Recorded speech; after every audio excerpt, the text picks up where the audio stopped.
I'm all about business, somewhere in the trenches. Moving weight, I'm on my 24-hour fitness. I don't need a witness, moving with the quickness. Was off the porch when you was on the playground bench. Black bleeding, smoking trees, eyes Chinese, high speed, singing every lick walking by me.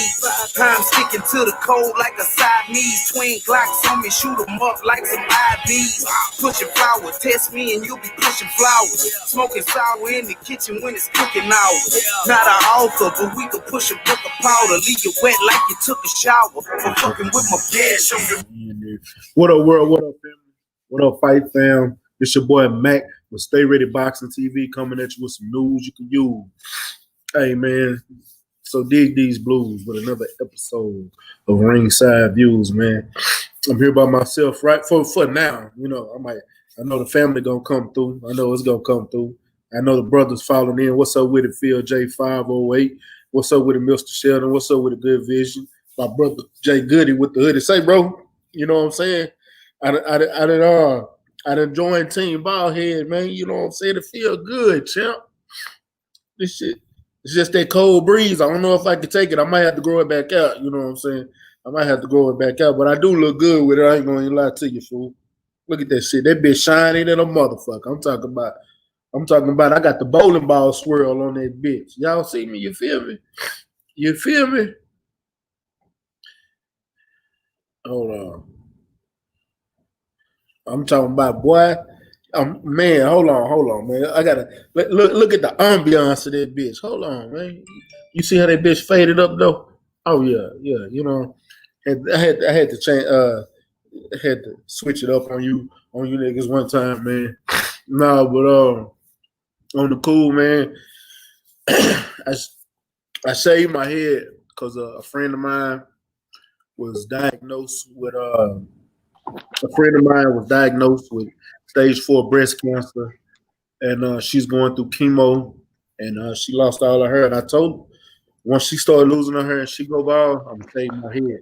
So when she showed me Thursday that it was gone, I said, ooh, so I gotta go ahead and go do it. So I went to my barber and I told him, hey, go on, hit me up, shave me up, but I want you to fade my beard into it, like into the bald. And he did that. I ain't gonna lie to you, it ain't even bad. You know what I'm saying? I was actually worried a little bit, but you know, it came out straight though. It's straight. You know what I'm saying? I'm thinking about rocking it and keeping it. We'll see how it goes. You know what I'm saying? But I got my brother, Mr. KT. Everything's boxing in this bitch. What's up with it, bro? Man, what's good with it? Stay ready. Man, in here.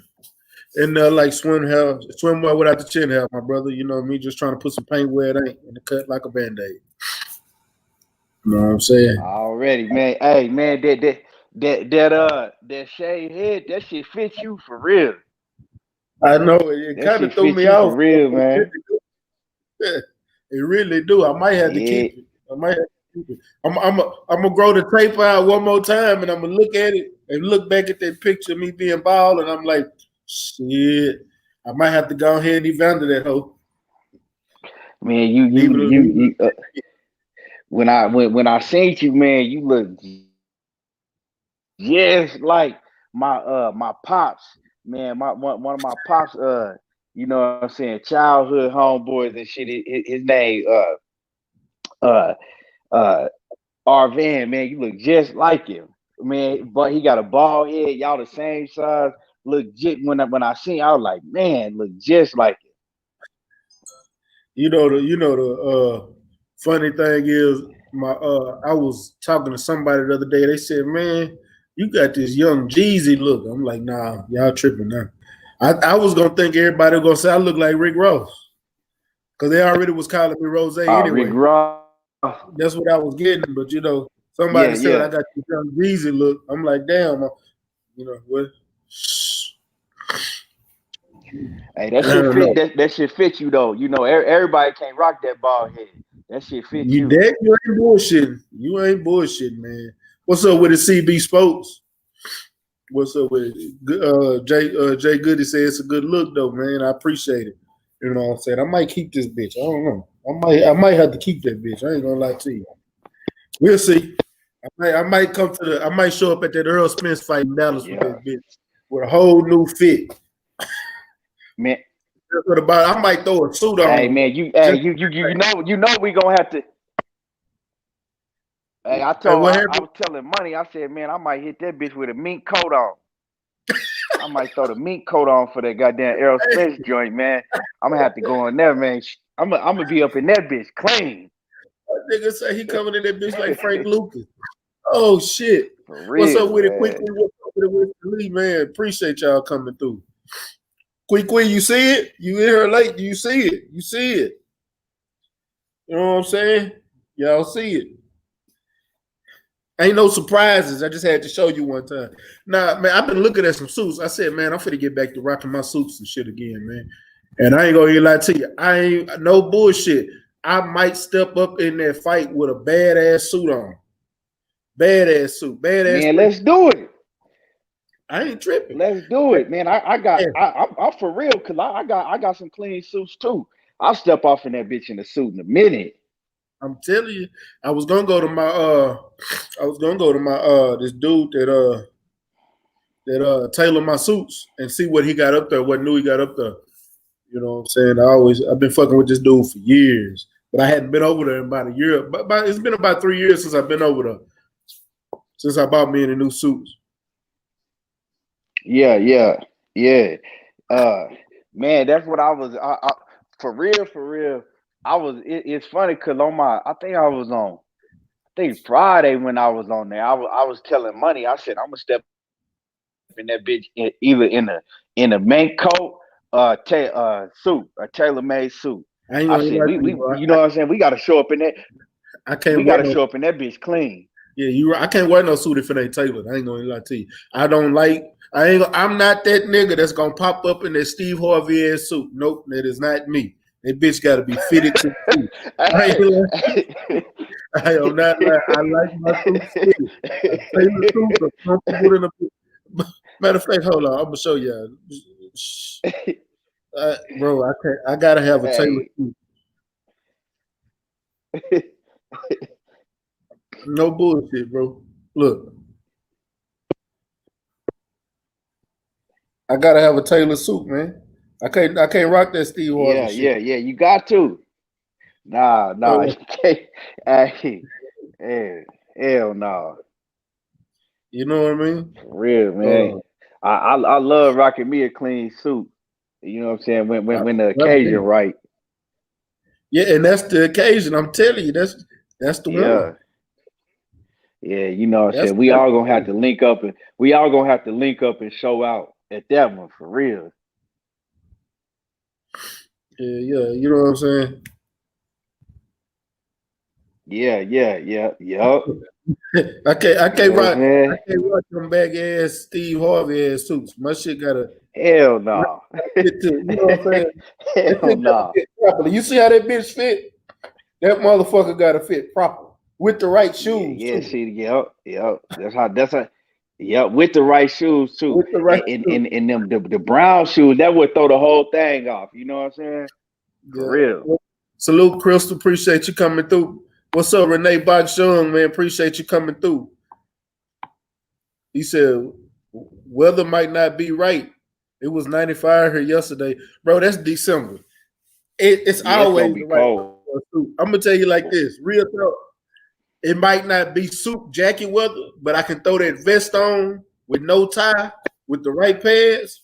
I'm still coming up in that bitch looking right. I'm no bullshit. Appreciate you, Renee Box Young. What'd you say? You cutting in and out, KT? Nah, I said December gonna be the right time. Cause Yeah, it's gonna be the it's perfect gonna be weather. cool enough to it's gonna be cool enough. Yup. Might have to pull that. Might have to Yep. go It's gonna be up there and find me a badass trench. If the weather right, you I might have to get a yeah, badass trench. yeah. No bullshit. No bullshit. I tell you, niggas finna show out in that bitch for real. Man, I ain't gonna even lie to you. I think that's gonna be a live ass fight, man. And I gotta be there. I gotta be in that thing. Oh man, For sure. Oh, the tickets go on sale on Wednesday, right? Wednesday. Yeah, Your on the time, 14th. your time is 10. My time will be 8. It'll be 8 my 61, time, you 10 your time. yeah, 61 to get you in the door. That's what my brother said.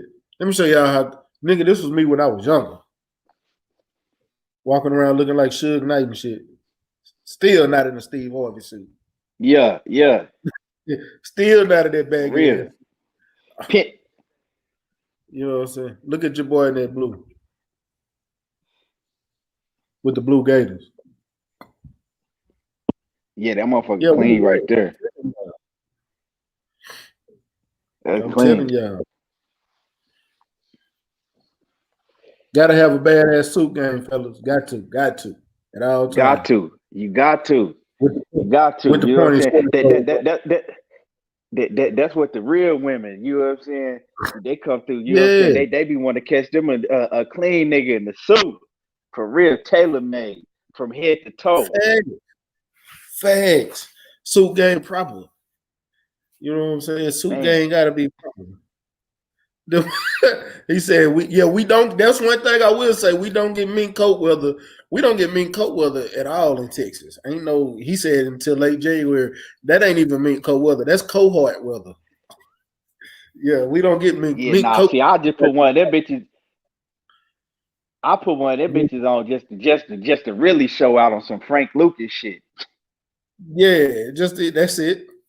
That's why I say I just give me a badass trench. Find me a solid black suit. Give me a badass trench coat, man. No, it don't get that cold out here, Renee. It really don't. Maybe in North Texas and Dallas, where Jay Good them and Quick them, but not down here in Houston. We don't get no cold weather. Man, I be wearing shorts all year long. See, I got some clean suits, but you know what I'm saying? Where I'm at, I got some clean suits, but see, where I'm at, I can't never wear them because you know what I'm saying? You got them blow up in them bitches out here in Arizona. Yeah, it's too damn hot in Arizona, bro. Man, it's too you gotta goddamn. You gotta have the right hot, suit. I'm telling you, you gotta have the right man. Hey, you'll blow up in the suit out here. Matter of fact, you gotta have the right material, nigga. Ain't no cotton, ain't no polyester. You was fucking around and sweating and polyester stuff sticking in your ass. Man. Oh shit. Yeah, I'm telling you, man. But Renee said, what I still got them on suit? deck though. I keep me some clean suits. Hell yeah. Really, it just depends on the occasion and what suit. You know what I'm saying? You can always wear a suit for any occasion, to be honest with you. That's how I grew up. But it just depends, bro. It really do. My brother Mark Wonderlick in the house. That's my Utah brethren. He's white, but he ain't peckerwood white. Ain't that what my brother say? What he say? Hey, Suge Knight got sentenced to life, right? I don't even remember, bro. He said, I'll be there doing my thing with my people at the fight. I already know you're gonna be there, Quee. He said, wow, ETB in Arizona. He said, I grew up East Mesa. He said he grew up in East Mesa. Oh, okay. Yeah. Man, it's so goddamn hot out there. Woo wee. It's so telling you. But he said, you know, I'm from the South. I'm from Arkansas, but you know, I'm out here now. I'm in right now I'm in Tucson. But I'll be in Phoenix too. I'll be back and forth from Phoenix like every week. What made you move out there? Man, I have some family out here that moved out here. Yeah. My pops had moved out here. Okay. You know? Yeah. I end up coming out here. Man, well shit. It's a lot different. It's a lot different than the South though. Way a lot different. But you know, it's more big city type living, you know. Yeah. Oh, so it's pretty Huh? It's pretty fast out there. Yeah. It's you know, yeah. Right on. Well, shit, let's get into some boxing, man. I know you heard some of the news on the weekend. I'm gonna start with the bullshit. Well, to be honest with you, everything we talking about is the bullshit. But this one really kind of is the bullshit of all the bullshit. Not bigger than the Wilder situation, but matter of fact, I just pull the shit up and read it verbatim. Hold on, because it's your boy. Goddamn, the WBC president Mauricio Suleiman says Lomachenko is the WBC lightweight champion. He won and petitioned for a franchise. The franchise is put above any champion in lightweight. So Lomachenko is in fact champion with special attributes. He doesn't have to face mandatories. So I guess they're going to say that he's actually fighting for undisputed, which I feel is really some bullshit because how do you give Devin Haney the championship title, but yet you say Lomachenko is the champion? So who's the real champion? We need to understand because it seems like every time one of these franchise title fights happen, it's a whole new rule y'all done added to this bullshit. You know? Yeah, that franchise shit, all of that franchise shit, just some bullshit. It ain't nothing but a money grab for the WBC and the sanctioning body. Yeah, that's all it is. Because it's almost like you saying, like when they gave Charlo the belt. You gave Charlo the belt saying that he is the WBC champion. That's exactly what y'all say. Y'all say he is the WBC champion. You say Canelo is like, he's the franchise title. He can move to any weight class, do what he want to do, and he continues to be the champion. He don't have to fight his mandatories. He doesn't have the actual title itself. So, but now you're saying that Loma actually has the title itself. So which one is it? You know, that shit's so fucking confusing to me. Right. You know, every week it's just the same shit. See, this how I see about the situation, you know, because I look at it as Loma, he is proven. You know what I'm saying? Every weight class that he been in, he proven. But see, this how I look at the situation. I think I don't have no problem with them giving him the undisputed. But if they gonna do that, they gotta mandate a fight between him and Haney. If Haney hold on to his WBC title, which we all know he is when he fight Gamboa, right? Then the right thing to do is they gotta mandate him and Haney. Exactly. Him and Haney for undisputed. And now if they don't do that, it's some bullshit all the way around. But that's what they got to do. Now, if they do that, I'm cool with it. You feel what I'm saying? I'm cool with it if they do that. Then it's going to show, okay, well, they doing the right thing. But if they don't do that, it's some bullshit. Yeah, it really is. And I hope, and that brings me to my next point. Because if Lomachenko loses to Lopez, do Lopez get that franchise title? Because I remember when you said Canelo can't lose the franchise title. So now can he lose the title?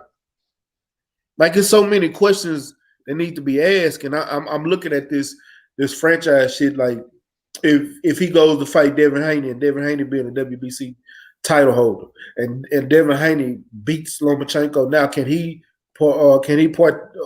ask or can he what's the word am I looking for? Can he petition to be the franchise title? The franchise title holder now? Like, these rules keep coming up and things keep happening. And I'm looking at all the bullshit. It's so much going on. I'm looking forward to this fight this weekend. Like you said, Lomachenko is proven. Lopez not so much, but he's trying to make a name for himself. Like, I understand the kid got a lot of power and he's good, but it's so much going on with that title itself. It makes me look at this fight with question marks.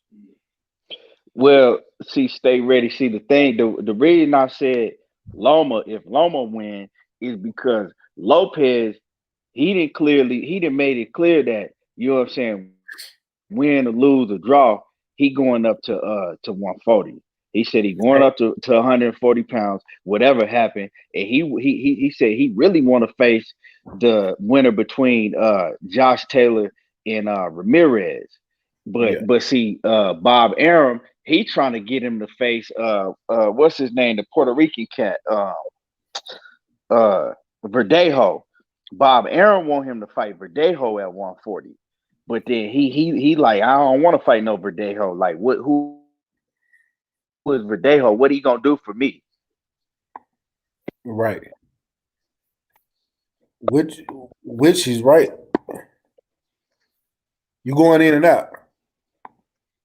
Oh, I hear it's something in my background.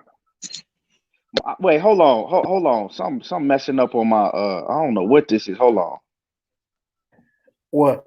My brother. Oh, okay. Can you hear me? Yeah, I can hear you clear now. Okay, now something happened in the background of my phone. The Teofimo Lopez interview popped up out of nowhere. I don't know how that shit happened right now. That shit was weird. So I was hearing him talk. It was I know my 503 line. He came in the building right now. I thought it was him playing it. Oh, yeah, I'm not playing it. Yeah. Man, hold on. Somebody calling me. He cut me off. Hold on. Damn. It's all good. It's all good. But I got my brother 503 line in the building. What's up with it, champ? This my co-host, if y'all didn't know. Hey, what's going down with it? Boss Mac and attacking. You understand me never lacking. My boy, everything boxing and sports, man. You know what I'm saying? What's going down with it? What's the topic of discussion, bro? Man, What's right good now with it? we speaking on Lomachenko and the franchise title and what Mauricio Suleiman came out to say about the franchise title today. You know, it's always something different with him. You know what I'm saying? That shit, it gets irritating at times, but it's always something. Listen. It don't matter, bro. Cause Loma Stanko getting his ass whooped come fucking me Saturday night. So it don't matter what I say. Fuck that franchise bill. We know who the real champ is, and that's Devin the Dream Haney. And when Teofimo whoop Lomachenko, he gonna have to come see Dev. You know what I'm saying? I heard the homie talking about Felix Verdejo. Listen, man, Felix Verdejo he's a non-factor right now. You know, I gotta agree with Teofimo. Who is Felix Verdejo? What has he done? You know what I'm saying? He was hot coming out the amateurs and shit like that. You know what I'm saying? I like Felix, but bro been out of the sport for like two years because of his little accident or whatever on his motorcycle.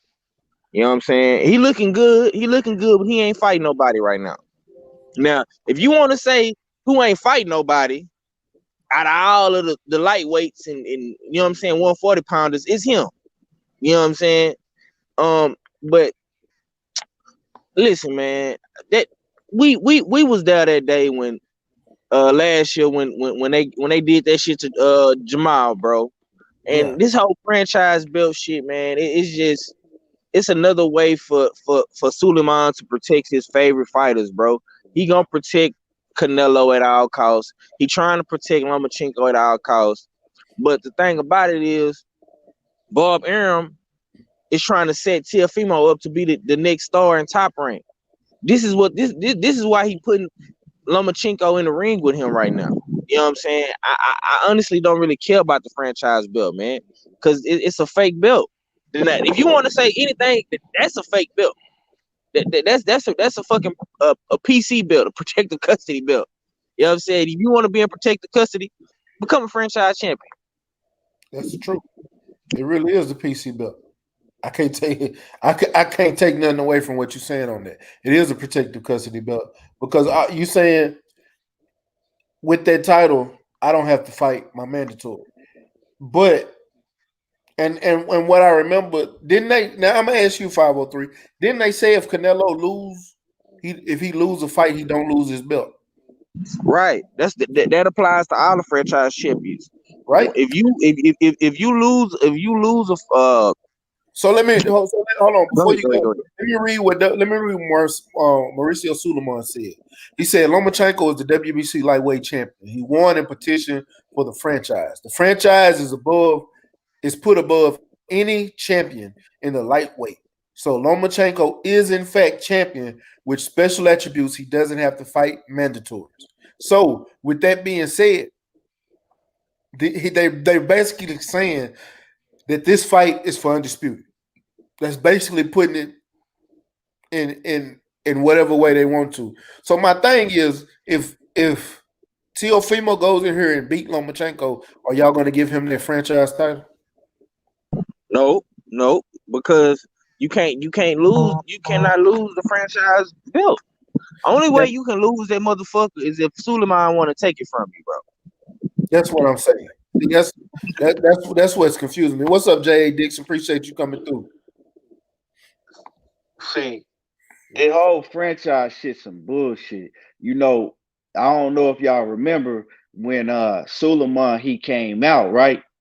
And he was trying to defend the franchise situation. So what he said is he said the franchise shit is supposed to be it's supposed to be a belt, so you don't have to fight your mandatory. Basically, if your mandatory a Rudy Poo, like remember when when Arrow had to fight that cat Ocampos, right? So he was basically saying, like, so they could make the best fights. So he don't got to go out and fight his mandatory if it's some no-name cat that just come up like Ocampos or something. So they'll make the best fights. But that ain't what they doing. You know what I'm saying? That's not what they doing. Now, if they was doing that with the franchise title, it would make sense. Because don't nobody want to see, these opponents like Lomachenko and Errol Spence and all these cats, fight a no name mandatory. That's what he was trying to defend it and say, oh, it's because so we don't have that no more. But that's a lie because they not doing that. They using it as a way for certain fighters to get around fighting, certain top notch fighters. But like I said, whatever the franchise situation is, if Loma lose, which I don't think he gonna lose, but if he lose and Teofimo get the belt, or Teofimo, they don't give Teofimo the belt. Don't nobody give a fuck about that. We know that Teofimo's the real champion. Ain't nobody gonna look at Loma after he lose and got the franchise. You know what I'm saying? Right. Ain't nobody gonna look at him as the credible champion if he do lose. So whoever win this fight, like I said, whoever win this fight, I think that you either gotta fight Devin Haney, right? You can be called the franchise champion. I don't got no problem with that, right? Because that's just the name. We all know what it is. So whoever win this fight, you gotta either fight Devin Haney or drop them titles. That's what they need to make it. You know what I'm saying? You either got to fight Devin Haney or drop the title. And I'm saying drop the title because like Teofimo Lopez going to move up. But just like we said, you don't have to, you say he going to have to fight Devin Haney. But bro, if you don't fight, you don't lose the title. I mean, you don't have to fight your mandatory, so they're not going to make him fight it. That's the problem. Us as the fans need to start pushing more for them to fight fighters like Devin Haney, Tank Davis, Ryan Garcia, Luke Campbell, you know what I'm saying? Javier, even though I don't like him, Javier Fortuna. It's man, 135 is so top heavy right now. It's crazy. Yeah. I mean, but see that's what we got. You know what I'm saying? The real fans that know what's going on. You know what I'm saying? That's where we gotta use our voice and make it be known. But like I said, I mean Loma. I like I fuck with both of them. I fuck with Haney. I fuck with Loma. So I'm in the middle on this. So you know what I'm saying? I ain't really got no bias on this whole situation. So me, the way that I look at it is okay, let him go out and fight Teofimo Lopez. If he beat Teofimo Lopez, then we'll see what he do. Because Lomachenko said that he want to fight Devin Haney. So let's see if he live up to that. He's saying that he want to fight Devin Haney. So then we'll see, you know what I'm saying, how they move after that. If he end up ducking and dodging and you know what I'm saying, he ain't keeping that same energy, then we can say that he ducking Devin Haney. But let's wait and see what happened. Let's wait and see what happened. But as far as the franchise shit, like I'm sick of that franchise stuff. I mean, why they even came up with that belt? Why they came up with the franchise belt? So they can get more bread in their pocket. And when I say they, I mean Mauricio Suleiman and the sanctioning body, the WBC. Right. Because And you that's gotta what's pay going on. them. If you holding the belt, you gotta pay them sanctioning fees. And yeah, you do. Regardless of which belt, even if it's them lower class belts like the WBC International title or the North American, you got to pay sanctioning fees on all them titles, whatever title it is, whatever sanctioning body you get in. You got to pay fees to stay in the Right. top So more. in the ranking, even when you don't got a title. Right. So the more belts, so the more belts that one sanctioning body got, the more money they getting in their pocket. So you know what I'm saying. So if you got 2 and 3 WBC champions, they getting paid times 3. You know. Yep. Facts. That boy Big Money said he's betting 1,000 on Loma. I'm with you. I'm betting on Yeah, Loma on this. I got a lot of bread on Loma. Yeah, I got a I lot of bread on Loma. So yeah, I can't be honest with you. I can't pick Teofimo in this fight. I can't. nah. I can't. Yeah, nah. I'm trying to tell y'all, shit. If anybody feeling like they, they feeling lucky, holler at me. Come on, holler at me. Man, and I shout got I out to got the my bread Jedi on King Lomachenko. Pudge. Facts. I got my money on Lomachenko. Shout out to Jedi King Pudge in that super chat. He say salute to the LDBC. Hashtag B1. Man, salute, my brother. Salute.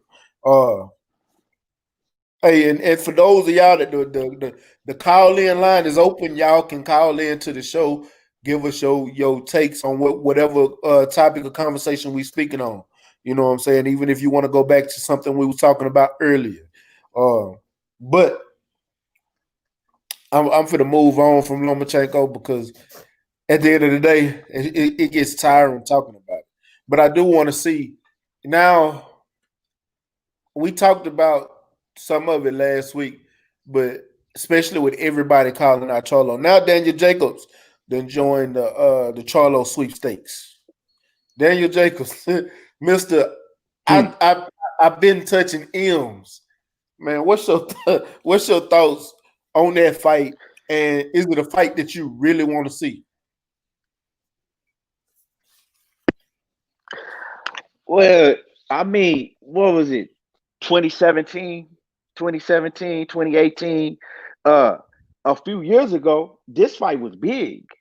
You know Yep, what I'm it saying? was. Like this was the fight that everybody wanted to see a few years ago. I'm talking about this fight was big, and then I guess he was thinking that Charlo name wasn't as big, so you ain't hear Danny Jacobs say nothing about Charlo after that. It died off because Danny Jacobs he wasn't calling Charlo out no more. And then Charlo, Charlo was focused more on Canelo. Then Danny Jacobs, he started focusing on Canelo. So now all of a sudden, now you all of a sudden want to fight Charlo again. Now that you've seen this man on pay-per-view, you Facts. probably could have been made that happen if you had kept that same energy, you know. I got a question But for now you. all of a sudden, you see, yeah, No, I was gonna say I had this dude. We was on Blue Blood. Blue Blood had posted about it. That's where I saw it at. And I commented on Blue Blood's channel. And I had yeah, a dude jump on my comments talking about that Charlo looked shook when they met up in New York. And I'm like, nah, homie. You don't understand Texas. Like we don't get loud, rowdy, and like you see Jermaine, the ones that do get loud and rowdy, they really about that. But when they quiet and back and they tell you something, like they serious, they mean business. And if you get loud with them, you ain't talking about business. See, right, one thing I noticed, like I'm gonna tell you what I noticed in that moment. Charlo had his hands behind his back, standing up against that wall. You yelling. If you'd have came in arm's reach, he'd have probably stole off on you. That's something I know Yeah. how Texas.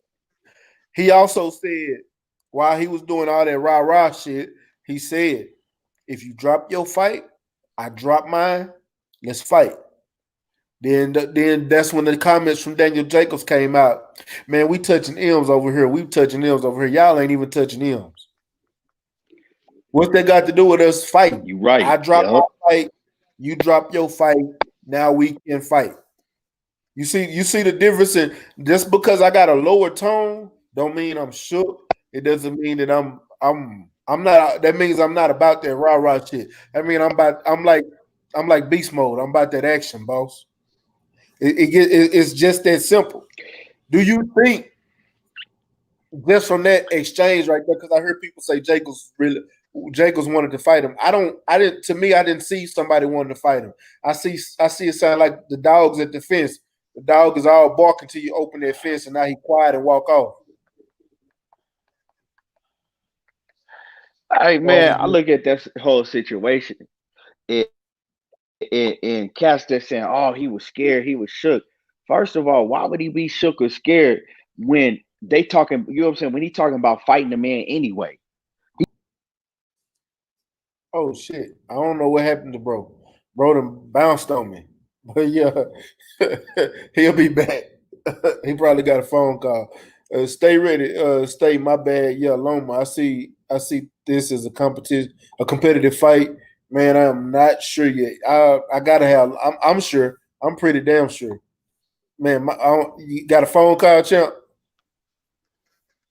Nah, my bad. I don't know what happened, man, to kick me out. But what I was saying is that how can the man be shook or scared when he was talking about fighting him?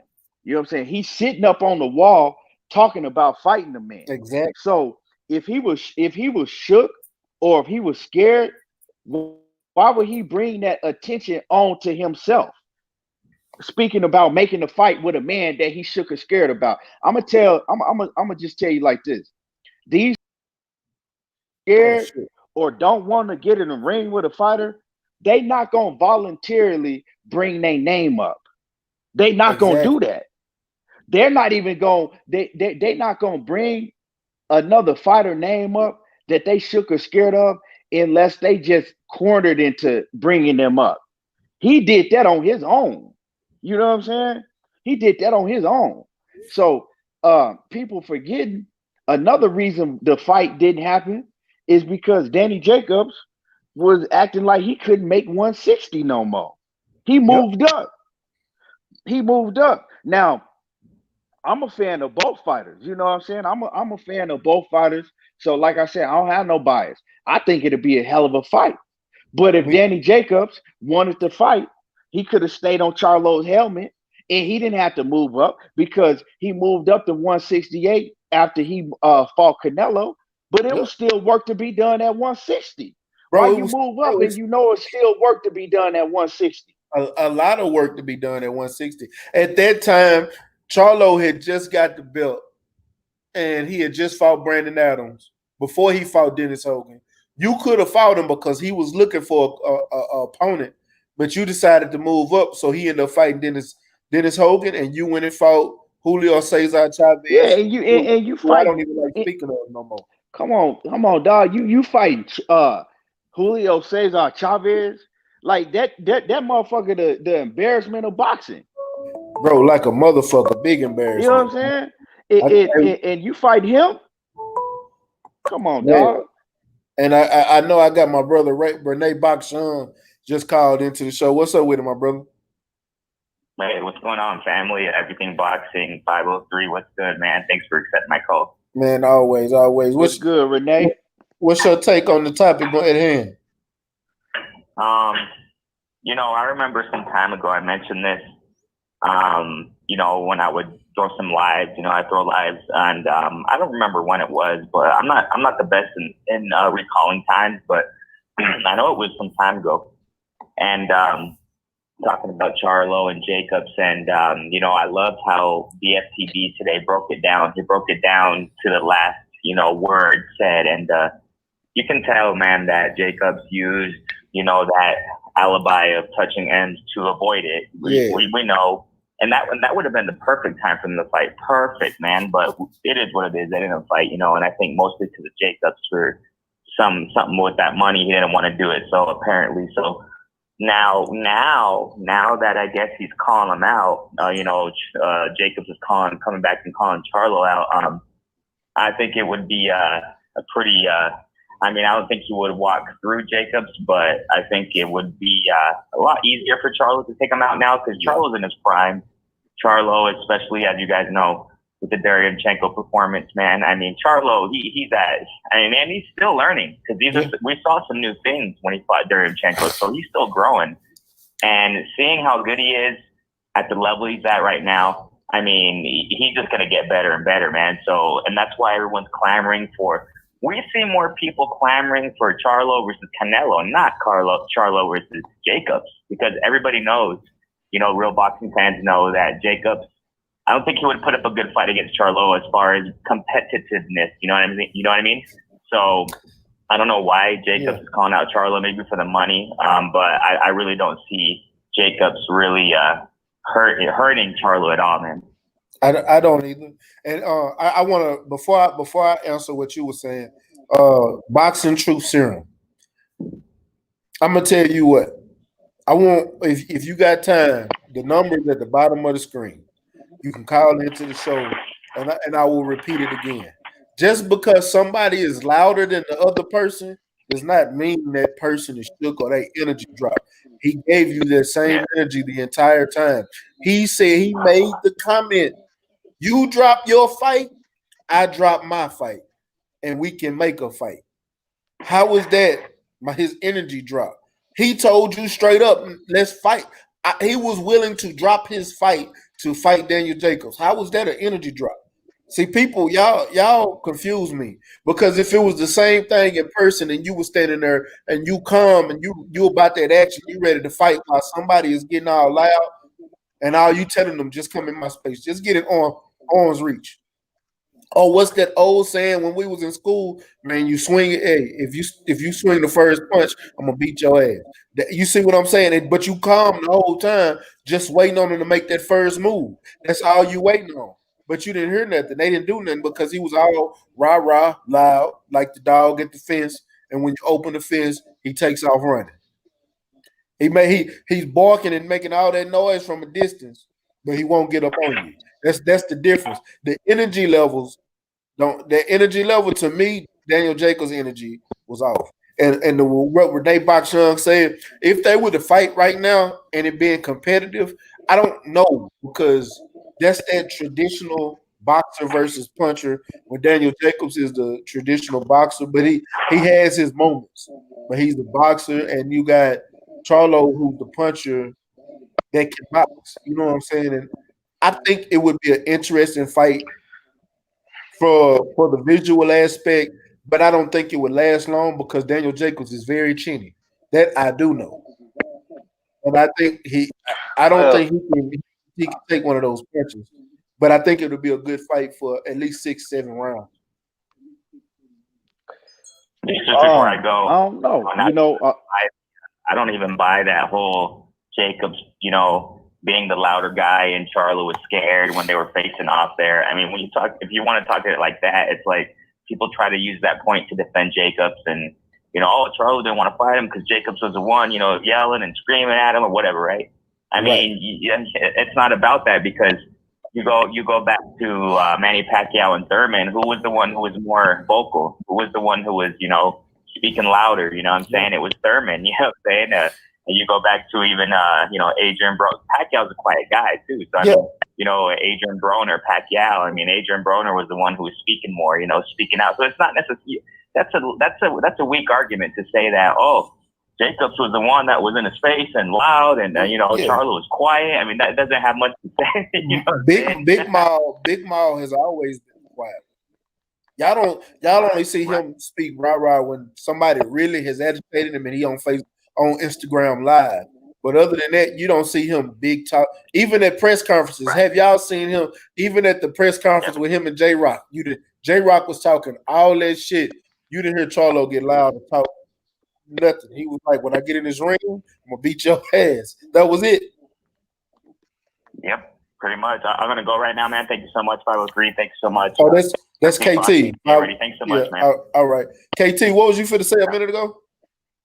Salute, Ray. I was finna say it. As far as the fight, I always looked at it as a great fight. You know what I'm saying? I always looked at it as a great fight. To me, Charlo is better than he was back then. He better now than he was back then because now he done got really acclimated to the 160-pound weight division. He's stronger and he's still getting better. He's still learning. As far as the fight, the thing with Danny Jacobs is it don't matter who you is. He always gonna give you a hell of a tough fight, win or lose. But see, the thing with Danny Jacobs is sometimes he only fight up to his competition. I think a fight with Jamal Charlo, you know what I'm saying, he gonna come in there and bring his best. I don't think his best is gonna be enough to beat Jamal Charlo. But Danny, he been down, but he could take a punch because I mean, if you look at him in the Triple G fight, Triple G, he got them sleepers and he took Triple G shit. See, the thing when Danny Jacobs fought Triple G, he was scared of Triple G in the beginning. You can see it. He was afraid of Triple G, and then he was afraid of Triple G. When he felt Triple G's power, and after Triple G dropped him, go ahead. I said we got a caller on the line. Caller after KT go ahead and speak. What was you saying, KT? After Triple G dropped him, what? I was saying after Triple G dropped him, and then he kind of got his nuts like, oh shit, damn, this ain't as bad as I thought it was gonna be. All right, now we gonna fight. You know what I'm saying? All right, let's get it. Cause at that point in time, Triple G still had that motherfucker, that invincible monster, about him. Like, oh man, if he hits you, so Danny Jacobs had that in the back of his head. So he could take a punch, he could take a punch, but the thing is he has lapses. He has lapses, and when he fights, he has lapses to where you be like, what the fuck is he doing? You know what I'm saying? Like he like where he just kind of like sleeping, or you don't know what the fuck he doing, and he can't do that against Charlo. You know what I'm saying? He can't do that against Charlo. So ultimately, I know that Charlo, I had Charlo winning that fight clearly, but I think it'll be a good ass fight, and I do think that Danny Jacobs, if he come in on his A game, he'll give Charlo the toughest fight that he's had, in his career so far. If he come on his A game, but like I said, we ain't really seen Danny Jacobs ain't been too active lately. Yeah, you're right. I'm gonna come back to your what you said. Shout out to Jared 01011 Green in the super chat. What's up, fam? What's up with it, family? I see you in the building, man. And I got a call on the line. What's up with it, Mr. 310? Who? State your name. Stay ready. Yo, this got to be DB. This Boxing Truth Serum. What's up, Boxing Truth Serum? There you go, man. What's up with it, champ? Man, how can you say my energy drop? You from Cali? Hold up. You from Cali? You done seen them niggas they come up to you and talking all that shit, and you standing there like, yeah, if this motherfucker get an arm reach, I'm gonna knock his ass out. Am I lying? No. Well, look, I like Maul. This ain't no slight on Maul. I'm just gonna talk about this particular situation. Yeah. When they met up in that hallway, popping off on his social media about Jacobs prior to that. Okay, so Jacobs got wind of that. So when Maul was in the hallway, he was talking to reporters, and then he was talking about Jacobs, right? Now you see Jacobs coming down the hall and said, "Oh, there he is. So he walked up to him. Now when he walked up to him, now we all have been in this situation, y'all growing up as little kids. Yeah. Right? When somebody kind of talking your name out, whatever, and you walk up to them, they whole demeanor just changed. It's like they wasn't being as brass and boisterous as they was when you weren't around, and that's how the energy dropped. When Maul was talking, his energy dropped down. Now I ain't saying he's scared of him or none of that. That's not what I was saying. Oh. I'm just saying his energy, not Jacob, energy changed because Jacob saw him out. And see, this is the difference. I can tell you that same thing. Like if I'm talking noise to somebody I know, all right, I'm gonna give you a situation. I bullshit you not. I'm gonna tell you the perfect example. It's this cat I know I got into it with. We actually still got a little beef right now, but I know he ain't gonna do nothing. I know he ain't gonna that boy won't pop a pill. But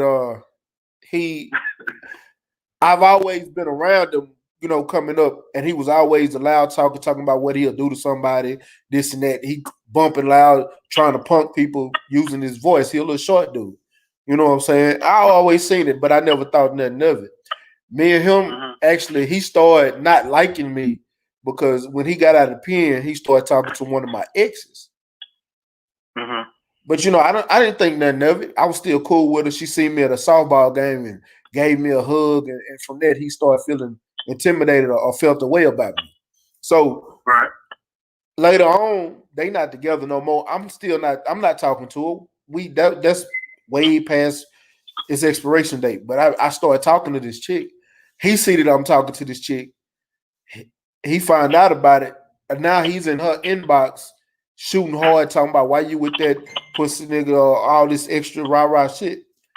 Cool. Right. I tell him, when I see you, it's on site. He bumping, whoop, whoop, talking major shit. All right. We had an event for my cousin. We do every year. You know, he passed away, so for his birthday, we all have a get-together. You know, if we got T-shirts and everything, I see the nigga pull up. I'm standing over here in the cut with my cousin now. We chilling. He don't see me at all, but he done pulled up. He done got out his car and then started talking to the family and everything. I kindly walk over there. What's up with all this shit you was talking? He ran back to his car and burnt out. But he was talking major rah-rah shit, social media, over the phone, shit like that. Right. To me, it's that same shit. Daniel Jacobs, they was talking shit over social media. Daniel Jacobs saw one of his partners. Now you know when your partners is there, they gonna gas you up. That nigga go right there. They walked up to him. Charlo never moved one bit. He was on the wall the entire time. He had his hands behind his back and he was listening to everything he said. He told him, bro, drop your fight. I'll drop mine.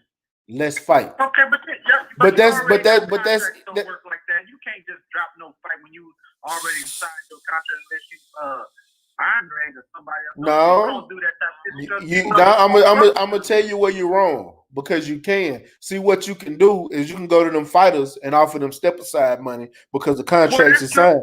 That's true. Yeah, I know, because you know the kind of because at that time, who was Charlo for the fight? Charlo was for the fight. Hugo Centeno. Aries, I think. Was it Aries or Hugo Centeno? Oh, it might have been. Well, it could have been. I think it was Centeno at the time. No, you said Charlo. I'm thinking Jacob. No, I think Jacob was about to fight here. Yeah, Jacobs for the fight him, but Charlo, I think he was for the fight Hugo Centeno. Because he had Charlo had just moved up. Centeno had just stepped in for somebody else that he was about to fight, though, right? Exactly. He wasn't gonna fight the shit originally. No, he wasn't. He was gonna fight somebody else. No, he was. No, I take that back. No, he was fit to fight Centeno. Centeno was the interim champion. He was fighting Centeno. Okay. It was the fight before that was a step-in fight when he first moved up to 160. And he was supposed to fight somebody, and dude stepped in. But Centeno was the interim champion, so he took that interim title from Centeno. Okay. So all you got to do is he was willing to drop and stop an interim championship fight, which was going to give him more money to fight Daniel Jacobs.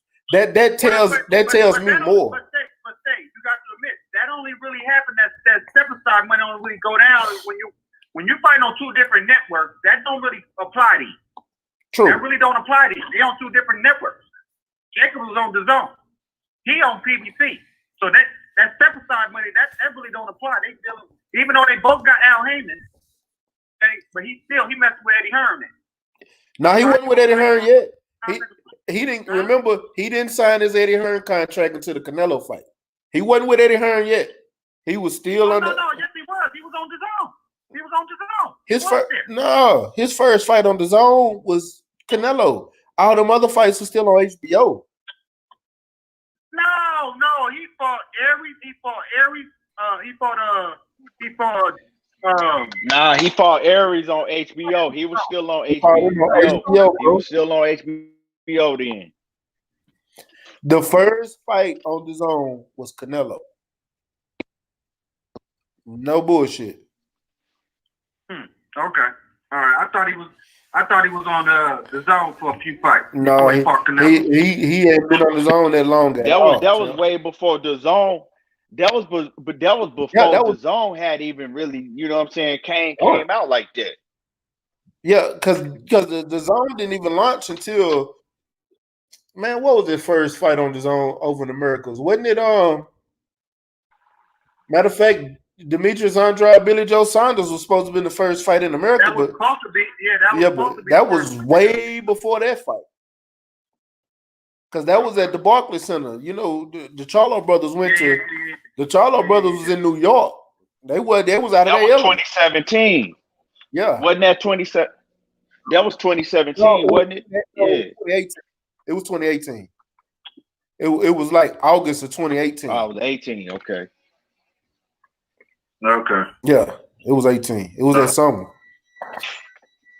Yeah, but I think and so I remember Jacob talking about I'm touching M's, you ain't touching M's yet. So I don't know, maybe you know, he wasn't gonna turn down no bread.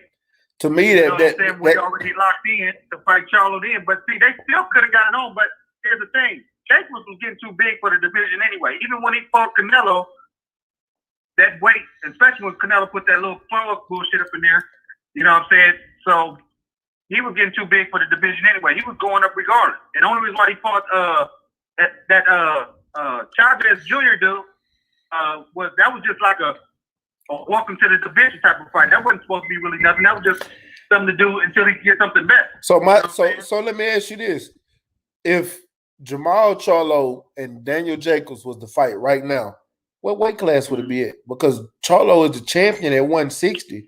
Why move up to fight Jacobs? I agree. But Charlo already talking about he'll move up to fight Benavidez. He'll move up to fight Plan. He'll move up to fight all these other people. Why would he move up to fight Jacobs? You know why I move up to fight them? Aesthetically, me moving up to fight Benavidez, who is 168. All those fighters are already at 168. They've been at 168. They've been campaigning at 168 the whole time. And then if you follow Canelo, he's the big money man, period. So you're gonna follow him with whatever weight class he's at. But when you're looking at Benavidez, Canelo not coming back to 160. You can forget that. He's not fighting at 160 no more. Exactly. But when you got Benavidez, Caleb Plant, Billy Ho Saunders, and Callum Smith, you're looking at champions. Because to me, be honest with you, David Benavidez is still the WBC champion. I don't give a damn who got that title. He should be. And he is the best fighter at 160. Even though this off subject. This off subject, but I'm gonna let you know right now, ain't nobody at 168 calling out Caleb Plant but Benavidez. Ain't nobody else at 168 mentioning Caleb Plant though. Yeah, I agree. I do agree on that. Callum Smith is the number 168 pounder, but I think the baddest man at 168 is David Benavidez.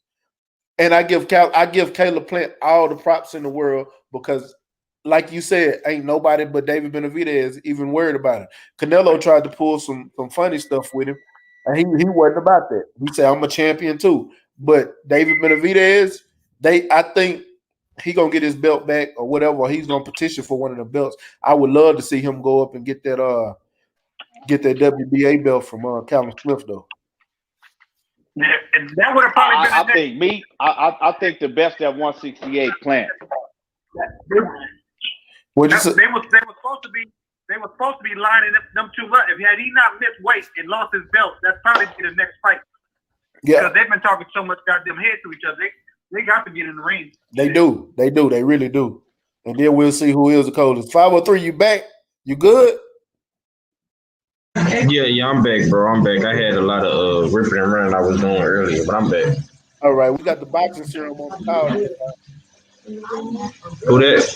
The boxing serum. Okay. What's going on with it, man? So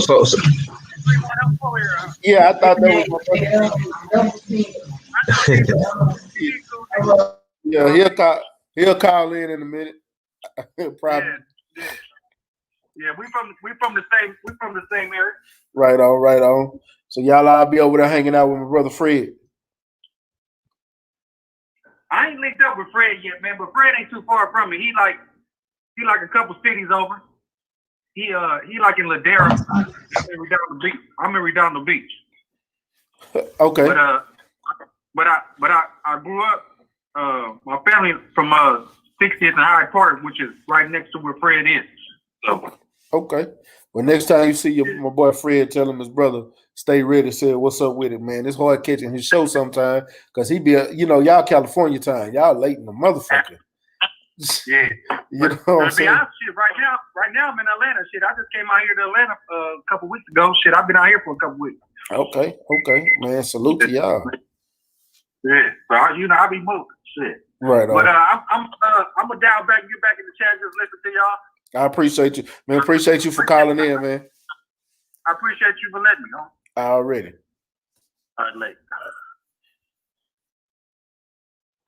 Man, and the call-in lines are still open. So if anybody want to call in, 832-942-8486. Call into the show. But man, 503, we was talking Daniel Jacobs. Charlo. Daniel Jacobs wanted to fight Charlo now. What's your thoughts on that situation? And at the same time, do you want to see that fight? I mean, it's cool, man. But truth be told, bro, I really want to see Charlo in there with Triple G or Canelo, man. I got one question though. We got to remember, Danny Jacobs got a fight coming up with Gabe Rosado on the zone. So is he clout chasing Charlo for his fight, or do he really want to fight? What Charlo said, you know what I'm saying? That could be somebody that's doing that real quick for December. Oh shit, you got another caller. Yeah. Area code 480. What's up with it? What's up? Stay ready. What's going down? State your name for the show. This is Will from Phoenix, Arizona. I wanted to Willie Beach, and matter of fact. What's up with it, Willie? I wanted to tell you why I think Danny Garcia gonna win. All right. Oh shit, I want to hear this. What's going down with it, homie? I gotta hear it. Yeah, we gotta hear this. Win the first training camp.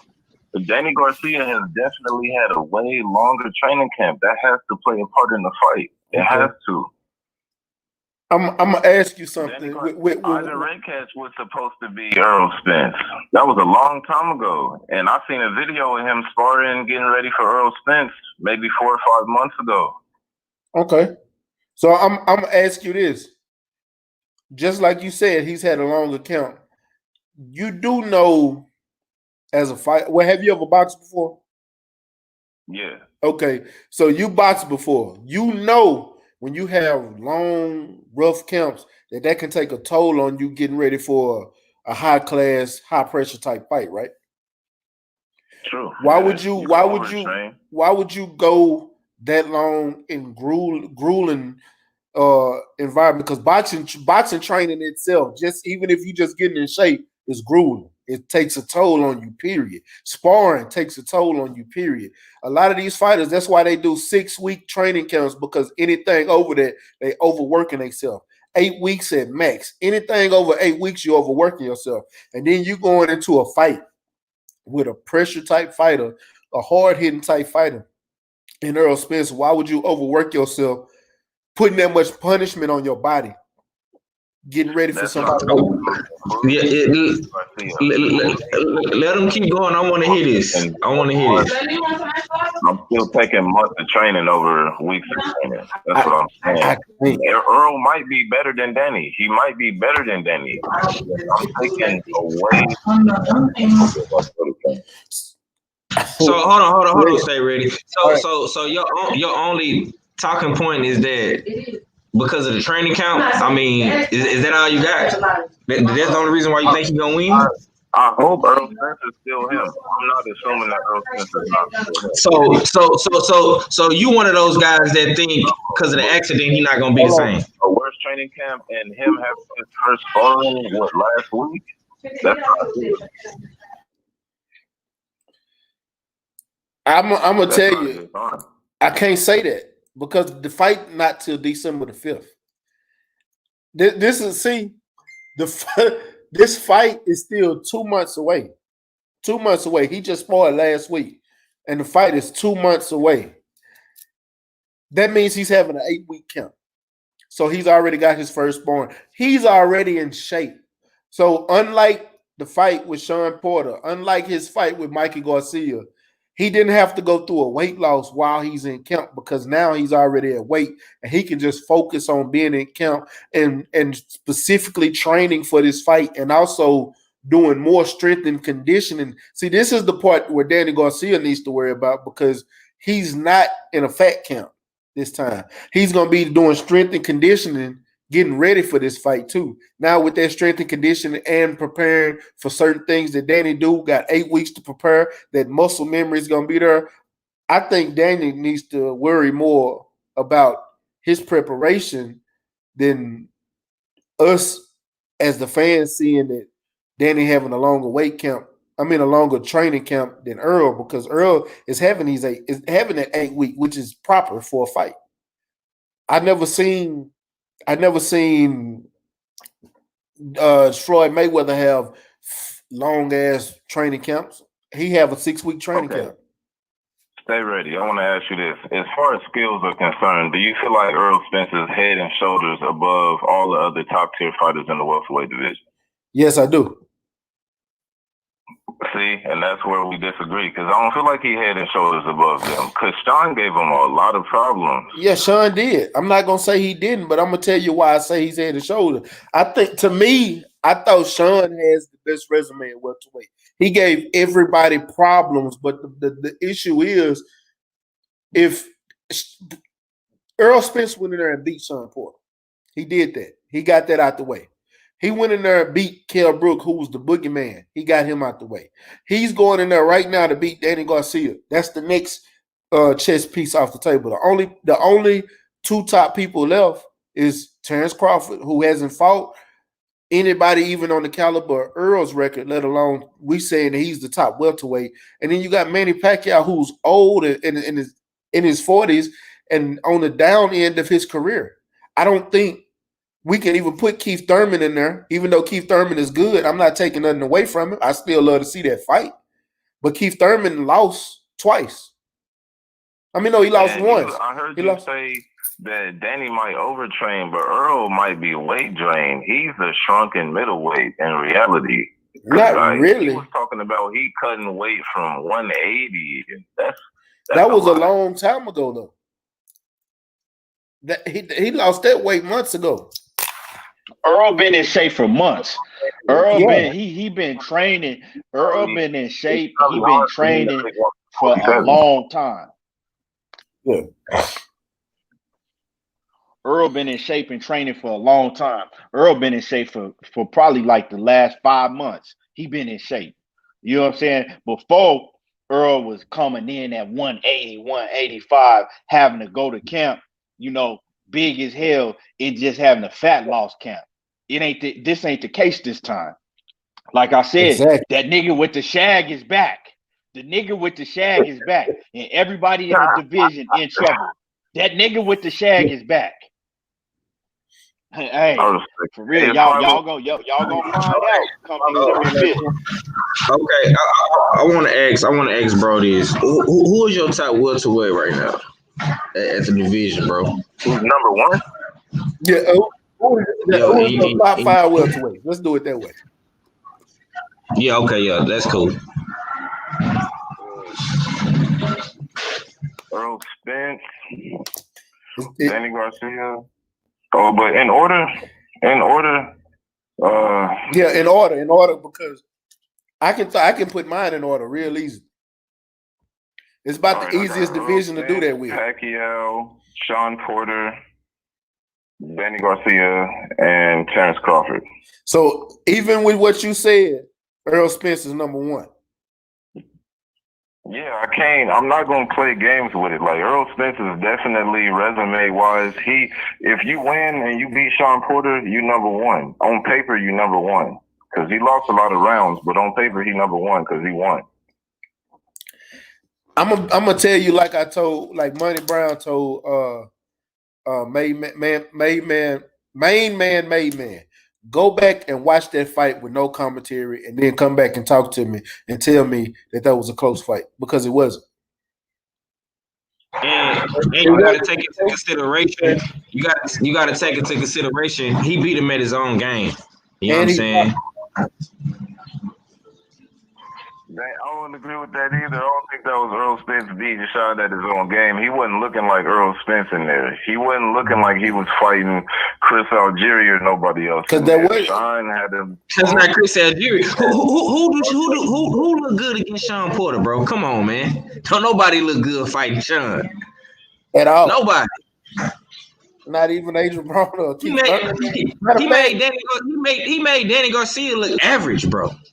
And to be honest with you, I was one of the few people on here saying that Sean Porter beat Keith Thurman. I had it a draw. They all been close fights. You know what I'm saying? That was a hell of a fight. I'm talking about Sean, bro. That Sean Porter Keith Thurman fight was a hell of a goddamn fight. It was, and I think this Earl Spence Danny Garcia fight gonna be the same type of fight. I don't know if Earl Spence chin gonna hold up. Why not? Did you hold on? Wait. Didn't you see Earl take one of those punches from Kell Brook? I don't think Kell Brook punched like Danny. Boy, I refuse. Kell Brook hit hard as a motherfucker. Kell Brook, don't let Kell Brook get his eye sockets broke. Confuse you. Kell Brook was a strong ass welterweight running through people. Just because Triple G I know he's big and naturally strong, but it's the way Danny punching. Kell Brook was punching Earl and hitting him with a lot of 1-2s. Yep. Danny's gonna be hitting him with a lot of 3-4s. It's a difference. I don't know. Danny didn't hit Sean Porter with 3-4s. Let alone Danny hit Sean with the double left hook. He hit him with a double, like you said. He hit him with a double left hook. He didn't hit him with no 3-4. He didn't hit Lamont Peterson with no 3-4s. I'm saying the 3s and the 4s are gonna be landing regardless. You talking about the type of punch, 3 and 4s. I'm thinking you talking about the throwing 1-2s. Hold on. When he get in his groove, he's throwing haymakers. Wait a minute. I get what you're saying now. I'm thinking you said 3 and 4, like 3 or 4 combo. You talking about the punch, the 3, the hook, the 4, the overhand, right? Yeah. That's what you mean. Yeah. Okay. I'm thinking when you said 3-4s, you was talking about 3 and 4 piece combinations. But yeah, you're talking about the actual punches themselves, 3-4. Yeah, you're right. You are right about that. You are 100% right about that. But you know where I'm gonna tell you that Danny gonna get a lot of too. You remember when Keith Thurman hit Danny Garcia in his gut and that motherfucker damn near cried? I remember he started backing up. Now you think Keith Thurman hit harder than Earl? And you know Earl gonna hit him in his gut. You know he gonna hit him in his rib cage. You know he gonna take a liver shot. And you know when he started taking them, his guard's gonna drop, and his punch output is not gonna be the same. You know that. We're talking stylistically. To be honest with you, this is a stylistic nightmare for Danny Garcia. Because Danny Garcia is too flat-footed. He's flat-footed as hell. I like Danny. I'm still a fan of Danny. I was a major fan of Danny when he was at 140. But let's talk about Danny fighting somebody like Earl Spence, the stylistic matchup. Let's talk stylistically. Earl Spence is one of the least hit fighters in boxing. The most he's ever got hit in a fight was against Sean Porter, but he's the least hit fighter in boxing. And Kell Brook. Now Kell Brook didn't even hit him as much as Sean did. No, not at all. Not as much as Sean, but the first 6 and 7 rounds. Oh yeah, he was. He got hit, and he was still one of the most least hit fighters in boxing. But see, this the thing. And he also Errol be parrying a lot of them punches off. He parry a lot of that shit off. So Mm-hmm. y'all be thinking he getting hit, but he ain't really getting hit. In the Kell Brook fight, he was parrying a lot of that shit off. He wasn't getting hit like that. Now in the Sean Porter fight, he was getting hit a lot more. But in the Kell Brook fight, they was yelling and screaming because, I mean, he was over there in the UK. But a lot of that shit wasn't landing. He was parrying a lot of that shit off. Yeah, see? Go back and watch the fight. Yeah, he got hit to the face a little bit too much in that fight. You say what? To the body, yeah. He was parrying. He was great at the parry to the body, but he was getting touched a little bit too much to the face in the Kell Brook fight. And Sean Porter and Kell Brook is the best fighters on his resume. He got touched too much by them. Danny is great at punch placement and positioning. He's a nice boxer. He is. He's one hell of a boxer. Shoulders above them. I don't think so. And that could be the difference in his fight. He is one hell of a boxer. That's one thing I got to give Danny. But the problem with Danny is Danny don't have a lot of head movement or foot. Well, he don't have. He got some head movement, but he don't have a lot because he's very hittable. Danny is very hittable. That head movement is it's less than average. Danny for damn sure gonna get hit too, but he got a chin. He do got it. That's one thing. Danny got a chin like a motherfucker because I haven't seen Danny drop at all. I've seen Sean Porter drop. I had twice. I haven't seen Danny drop at all. But I will say this: I've seen Danny hurt.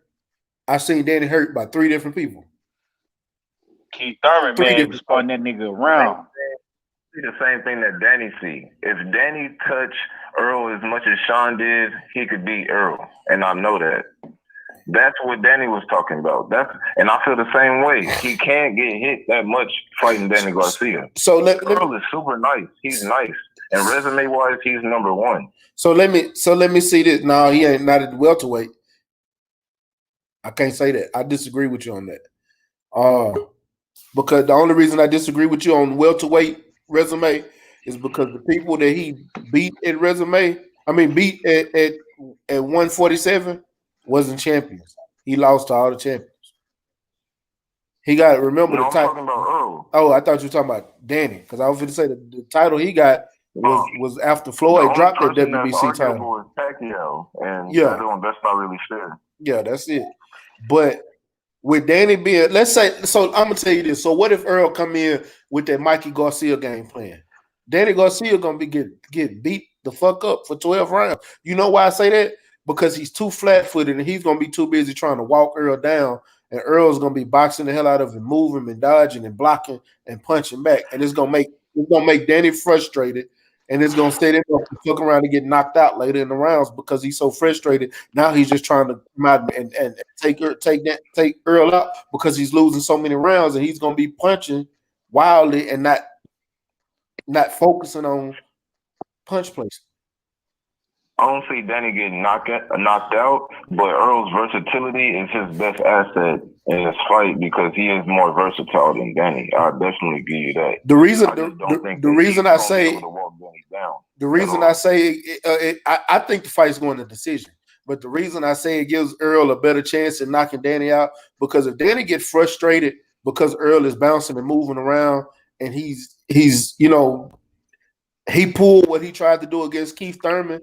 And when Keith Thurman pointed out the rest of that fight and he started walking Keith Thurman down like that, what if he do that to Earl and then Earl stops and he started just swinging them haymakers. Earl counters the shit out of him with a haymaker because his chin is high, not tucked. You know what I'm saying? And he get caught, that's going to fuck him up. I don't care what fighter you are. Huh? Danny is a better kind of puncher than him. I'm not saying he's not, but if you go back and watch that Keith Thurman fight, what I'm saying is when Danny knew he was losing that fight, Danny started just walking into punches from Keith Thurman. That's why he really lost that fight. Keith Thurman pointed out in the last 4 rounds of that fight, just pointed out, just staying away from Danny and just hitting him with that jab. That's what he did. And Danny was over there swinging and missing. Danny is a counter puncher, but he started going on the offensive. He looked bad going on the offensive. And if you go on the offensive against Earl when he was boxing, you can set yourself up to get knocked out. That's what I'm saying. It's about to be dynamite. That's all I know.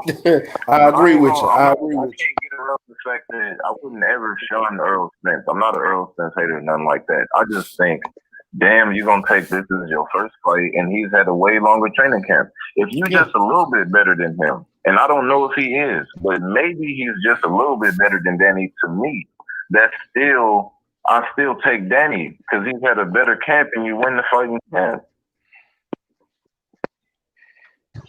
I mean, but you say he had a better count. You basing that off of the time frame of the count? I mean, what you basing that off? The fact that he's had Earl on his mind probably for a long time. He's had Earl Spence on his mind, been working with nothing but southpaws or majority southpaws for a specific reason for a long time. That everything plays a part. They say you win the fighting camp.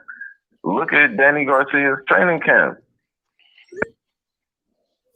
His training camp, I'm going to tell you like this.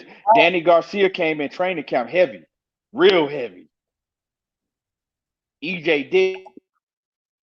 I'm going to tell you like this. Danny Garcia came in this training camp real heavy. So Danny Garcia in this training camp, he got a lot of weight to cut. I'll be watching everything. In EJ, Errol Spence, he ain't got weight to cut like that this training camp. So what you saying, I can't agree with. It's the other way around. Go back and look at Danny Garcia just a month ago or 2 months ago. And you got to think about it. What type of southpaw can help you get ready for Errol Spence? But Errol Spence has a hell of a lot of orthodox fighters that can help him get ready for Danny. You got the best 154 pounder in Jamel. You got Ahmad. You know what I'm saying? You got Burley. I mean, shit. And he flying in other guys. You know what I'm saying? Ahmad said it the other day on Black Fight Fans show. So I think Earl got better sparring partners. And I understand what you're saying about the length and stuff, and he been thinking about him for a minute. That's cool, but I always take into a fact that elite sparring matters, and I think Earl has that advantage in that category. Even though he just started sparring, I still feel like he got better sparring partners than Danny, because I don't really see no southpaw that can help him get ready for Earl. Because he not sparring Terrence Crawford. Who he sparring? Hank Lundy? I'm just saying. Yeah. And who hit harder? Jamel, hold on. I'm gonna ask you this: who hit harder, Jamel Charlo or Danny Garcia? Jamel Charlo. Then you got to think about what. Come on, man. But I'm asking you that they fight. They spar all the time, though. Like that's one of the people that's in his training camp. True that. So you got you looking at this, and then another thing. I can't even think of my homie Big A Taylor. Big A Taylor is a cruiserweight. Adrian Taylor, cruiserweight. That's one of Derrick James' fighters. That's one of the people that he spars on a regular basis. So he can take people power. So he can get acclimated to people power. He also spars heavyweights. You see what I'm saying? I don't think nobody's getting knocked out in this fight. It's going to be a decision. But if Danny Garcia get dropped, everybody's going to be looking at Earl like, oh, if either one of them get dropped, I'll be shocked. Facts, but I'm just telling you. I ain't gonna lie, bro. You think about taking that trip? Now that's probably the fight we need to go to. Oh, I'm already KT. What I tell you? We started this Oh live yeah, stream. I'm already in that thing for sure. Oh, you going? Like I'm always right. I'm not. Yeah, that person. I know I'm not always right. And Earl could be outgrowing the weight class. I'm gonna tell you straight up. Outgrowing the weight class, and Danny could overtrain. You know what I'm saying? They either or could play a factor in this fight. Man, I'm just like Danny. I think Danny's not going to overtrain, and he might be perfectly sharp and ready for Earl Spence. He might, you know what I'm saying? None of these dudes is at the caliber of Earl Spence that he's sparring. But you ain't gonna find Danny Garcia worth either. Danny Garcia is nice. He's really nice. Yeah, he is. I can't take nothing away from Danny. I like Danny. I always have. I never take. Matter of fact, I'm one of the few people that ate crow and lost. I lost $300 on that Danny Garcia Keith Thurman fight because I bet on Danny. Like I'm not gonna sit here. I still like Danny, except when he fought Adrian Granados. But that's another why story. If I gotta eat crow, I ain't even mad at it. Yeah. It is what it is. Yeah, because I'm gonna tell you something. I'm one of the few. I admit when I'm wrong all the time, and I eat a lot of crow because look, I'm looking at straight styles most of the time when I'm picking fighters, and a lot of times I pick with my heart, but I'm starting to pick with my head more. Because even like in that, I ate crow against Josh Taylor and Ryan. What's his name? Can't even think his name right now because I went with my heart, not my head. You know, it's I do it a lot. But I think Loma about to school Lopez. I do too. I think Loma gonna school him. I do too. Oh yeah, that's for sure. That's for sure. 503. I need all you brothers to keep that same energy, man. Saturday night. That's all I ask. Y'all got it right now, man. I'm not even finna argue with you. 503. You know I'm gonna keep the same energy, and I'm gonna be on live. Hey, Okay. 503. Have I ever not kept the same energy? Nah. You solid as they come. You know what I'm saying? You solid. We been doing this. We ain't new to this. That's all. You know what I'm saying? I'm gonna say this, man. And the homie J.A. Dixon made a great point, bro. Sean has head movement and footwork, bro. Danny don't got none of that. He don't move his head. You know what I'm saying? No footwork, flat footed with his 6 toes. He got way better power than Sean. I'm finna tell you something.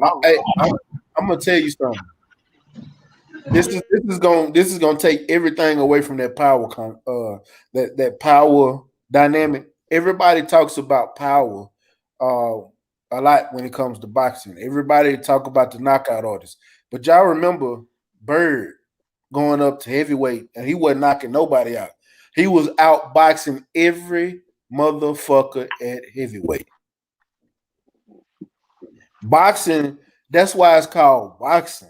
It's hitting and not getting hit. It's boxing, going in there, showing who has the best skills. Danny's not just a slugger though. It's a guarantee that Earl's gonna get. Danny's more of a puncher than he is a boxer. He's more of a boxer puncher. Yeah, more than any. That puncher boxer. He's calculated with it. He's not just a slugger. You're right. When you say calculated, I'm more of the way that you saying that he likes to time you. I don't think Danny is a sweet science. Earl is a sweet science. Earl can break you down methodically. You know what I'm saying? And strategically. Danny can't do that. Danny likes to time you and counterpunch you. He's not coming in there trying to go to the body and jab. No, he's trying to time you so he can throw that 3 and that 4 like you said. That's what he does, calculated. That's what he do, and he's calculated with that. He's not just a slugger. He's not just going in there willy-nilly throwing punches. He's a great counterpuncher. No, he is. He is a great counterpuncher. He has a lot of power, and he has power in both hands. That's tricky right there. But you know what? Just rule him out completely. The majority of Danny knockouts come from his countering abilities. He is. He got great time. Way more than just a puncher's chance to win this fight. Believe me, I've told y'all it's not gonna be this is one of those fights that's not gonna go the way people expecting or want it to go. It's going to decision. I promise you that. And to answer your question, Matthew, I think Earl can drop Danny with a body shot. I think he can.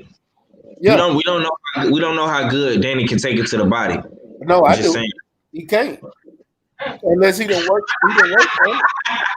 I'm telling you, the reason I say that, bro, is I didn't saw Danny get hurt twice to body shots.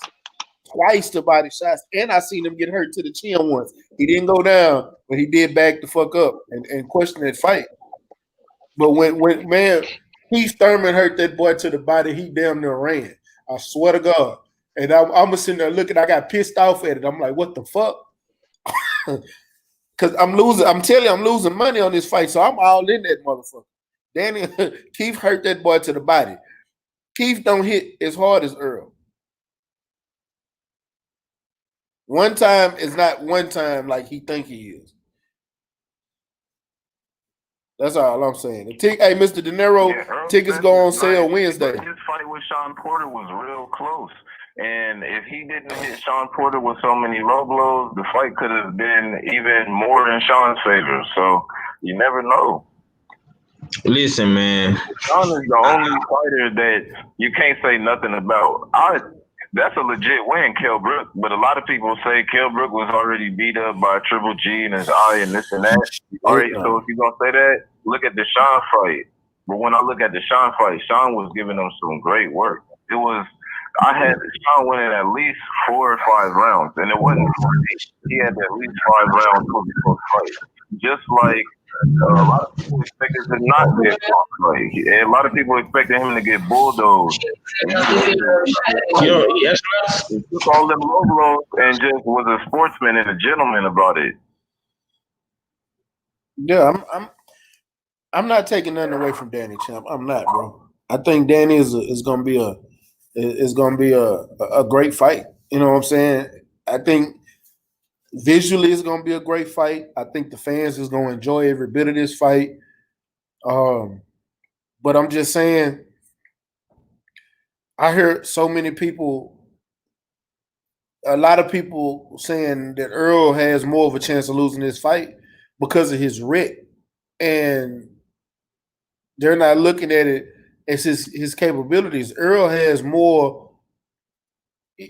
For one, you got to remember how Earl was in the Olympics. Earl has more that he hasn't shown than Danny has. We've seen everything that Danny can do. And for everything that we've seen that Earl can do, we can take that and stylistically put them together and come up with an educated answer on how this fight will go. Because we know what kind of defense Danny got. We know that he's a hittable fighter. The only thing that he's got that we look at is that left hand, and he has a chin. Besides that left hand, who has the superior jab in this fight? Let's start there. Earl. Okay, yeah, I'll definitely give you that. Who has the better footwork in this fight? Earl. Who has the better overall defense in this fight? Earl. I don't know if I could give Earl that. I can because Earl don't get hit as much as Danny do. That comes for defense. That's sweet science. That's what boxing is. Danny's resume is way better than Earl's, though. It ain't even about resume. You still getting hit more than Earl. Earl done went in there with high class opponents. Matter of fact, check this out. Hold on. Let's use the triangle theory. He got hit too many times fighting those two people. Let's use the triangle theory. Let's use the triangle theory, champ. They both fought Lamont Peterson. But the triangle theory don't work in boxing, though. It don't, but they both fought Lamont Peterson. And you remember that fight with Lamont Peterson and Danny Garcia? Lamont, yeah, that was a close fight. Hella close. You know how many people gave Lamont Peterson that fight? I know some people. For good reason. Yeah, and that was a hell of a fight. It was not a close fight with Earl. It wasn't. I don't think Lamont won one round. It was never a close fight with Earl. And if Lamont, if and here's the thing, if Danny hits as hard as everybody says he does, even though it was at 140, it's only 7 pounds, and we're looking at Earl Spence how he was hitting Lamont. We're looking at we're using this triangle theory, looking at how hard both of those fighters was hitting. Lamont was not as phased against his punches as he was against Earl. You get what I'm saying? Yeah. That's what I'm saying. I say that defense of Earl's is much better. There's a big gap in time in between those two fights, though, and it's not even to make excuses for Danny, but I don't know if that was the same Lamont Peterson. I can agree with you on that. I'm just looking at Lamont coming back and Lamont getting knockouts and going through beating people up. You get what I'm saying? That was only what? That was only like 2 years apart from those fights. Like that was Danny after he lost to Danny, he was beating up people. He hadn't lost again until he fought Earl.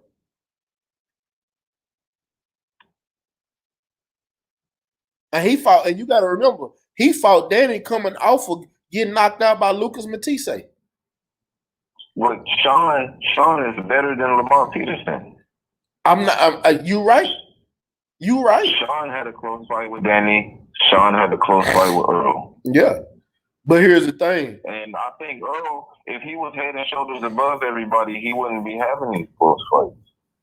Because Kell Brook wasn't doing that bad for the first half. Now, the second half, that was that ass. But the first half, it took some time for him to adjust.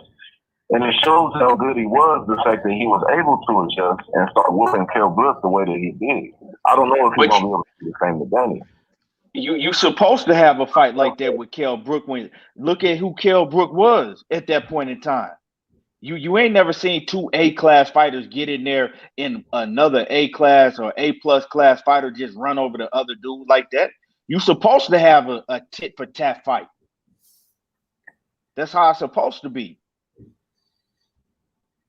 Yep. I mean, everybody always talking about, oh, well, he had a, look what Kell Brook, he had a hard time with Kell Brook in the beginning. He was supposed to have a hard time with Kell Brook. That was his y'all acting like Kell Brook. Yeah, y'all acting like Kell Brook was just some C-class Rudy poop going in there. If Earl Spence was head and shoulders above everybody else, and he said, yeah. I'm saying if he is, why is he having a hard time? Okay, so check this out. You know why I say he's head and shoulders above everybody else? Because like you said, we're talking resume at 147. Who is fighting everybody at 147 that he hasn't already beat? He's fighting everybody. He's trying to fight everybody. He's continuously fighting everybody. When it comes to him and Danny has lost. Earl is beating the people that he's lost to, except Keith Thurman. We all agree on that. Keith Thurman is the only one with the resume, but it's the only reason he's questionable is because he stayed hurt. We don't know what to. Every time we look up, it's something his pinky done got hurt. I can't fight for 2 years. I got turf toe. You know what I'm saying? I pulled my hamstring. You know what I'm saying? I got tore my ACL. I hit my funny bone. I can't fight. It's always something with Keith Thurman. So I don't even put him in that conversation as we speaking on these top guys right now. Is he one of them? Yes, because I want to see that fight. But as of right now, hold on real quick. Let me explain this point. But this is why I'm saying he's head and shoulder above the guys. Let me ask you this: if he go in the ring right now with Manny Pacquiao, who you got winning that fight? I got him winning that fight. Okay, so he's above Manny Pacquiao. Everybody is in agreement on that because Manny Pacquiao is an older fighter.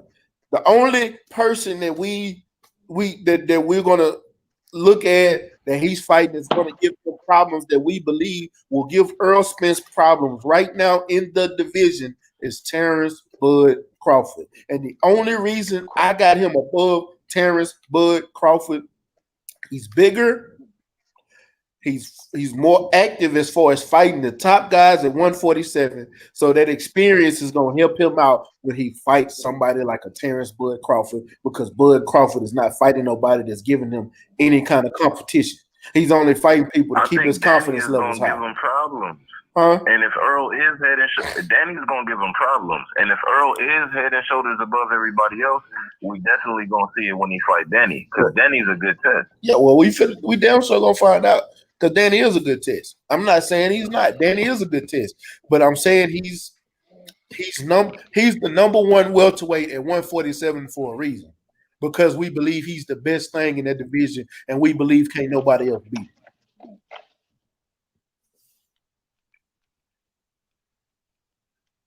Tough fights is what makes a good boxing. Cause hey, they both great fights. This is the best fights being made. So I mean, I ain't mad at all. Yeah. Hey, I appreciate y'all. I'm about to get up out of here. 503. You guys both. We on two complete opposite sides with our predictions. So I don't know. I'm gonna pop up regardless. You know what I'm saying? I'm gonna pop up regardless. I got Loma and I got Danny. Either way, I don't mind eating crow and none of that. And again, I ain't even gonna bang a hella or nothing if I'm right. You know what I'm saying? It is what it is. I love listening to y'all stuff. Shout out to y'all. Man. And I'll see y'all later, bro. Man, I appreciate you always coming through, man. And just call line is always open. If you see me live and you want to call in and comment on the topic, man, you're more than welcome. Yeah, keep on the Arizona gas, man, and keep that same energy. You know what I'm saying, after these fights, brother. But farewell to you, my brother. For sure. I'm for them gonna pop up. Right on. Man, we've been on for almost 2 hours and I ain't even get to talk about the main topic. but we just went on an hour and 40. Did we finish talking about Charlo and Jacob? Shit. I don't even remember now. I don't even remember where we was, because we've been on that call for a cool minute. Oh, hold on. I think we had we got the 254. That's Waco. I know that area code. Who in Waco? Nah, man, this is Jerry Green 011 from Killeen. Killeen. I know that area code. That's all right there next to each other. What's up with it, champ? Man. Nothing, man. Just here talking about boxing. Man, what you got on the books for us? Well, man, I guess we talking about Danny and EJ, right? Yeah, that's what he was talking about. But yeah, we can continue the conversation. I think, to be honest with you, man, that EJ gonna stop Danny, man. What makes you think that Earl's gonna stop Danny? Well, EJ has a point to prove, and I think EJ is in the mindset like he was when he fought Kell Brook. He has a point to prove, and everybody thinks he's hurt because of the car wreck, but I think he's gonna hurt Danny bad. I do think he's gonna hurt Danny. I think it's gonna come down to a decision. But I do believe he'll hurt Danny. What about you guys? 503 KT. Do y'all think it's gonna be a knockout in this fight? Nah. I don't think he's gonna knock him out. Oh yeah. Nah, I don't think it's gonna be no knockout. I mean, like I said, you can't really put that jacket on the man when he ain't never been stopped before. So you can't come and just say, this is how I feel about it. I can't come and just say, that he gonna knock Danny out when Danny didn't prove time and time again that he got a hell of a chin, and he ain't never even seen the canvas before. Like, we didn't seen him hurt. We didn't seen him spin the like. And Keith Thurman spent that nigga around like damn, spent him all the way around. And he came back and kept fighting. So we can't really put that jacket on him, But I do think that he gonna hurt him a couple times, but Danny, Danny ain't no punk. Danny gonna keep coming, and EJ, he gonna do his thing, man. I see a unanimous decision victory. That's how I see it. Hey man, I just think he got that Texas swag on him, man. Like I seen a lot of niggas that was tough that Earl stopped that was hard to stop, like Leonard Bundu and Chris Algieri. You know what? And I do agree with you, especially with the Chris Algieri. Not so much as the Bundu, because Bundu, we really didn't know as much about as we did Chris Algieri. And when he stopped Chris Algieri, that did, like, yeah. That's when he stopped Chris Algieri, that's when everybody started jumping on the Earl Spence bandwagon. Not just like the people that's been watching them since the Olympics, like a lot of us down here in Texas. His name got the ringing strong after that Chris Algieri knockout. So, right. But it's hard for me to think that he can knock out Danny when I've seen Danny go against people that are. I thought I really thought Lamont Peterson had a chance of knocking Danny out. I thought Keith had a chance of knocking Danny out, but I'm saying I'm not saying that I picked them to win. I'm saying they had the chance to knock him out, but none of them did it. Even with Keith. Matter of fact, wasn't Danny the one that broke Keith Thurman knockout record? No, it was Bundu did it, but Danny was up there too. He knocked somebody out before he faced Danny. Well, what I realized about Danny, he has a very good a chance. But people be hurting him, but they just don't continue with the pressure. Like the Zab Judah fight, Danny was winning the fight. For what I've seen so far, not was beating Zab ass. And Zab hit him with that left hand and had him on skates. And Zab, you know how Zab fight, he don't really finish his work. Yeah. But what I think, if Earl Spence can continue this pressure, body head, he's gonna stop Sean Porter. Danny Garcia, excuse me.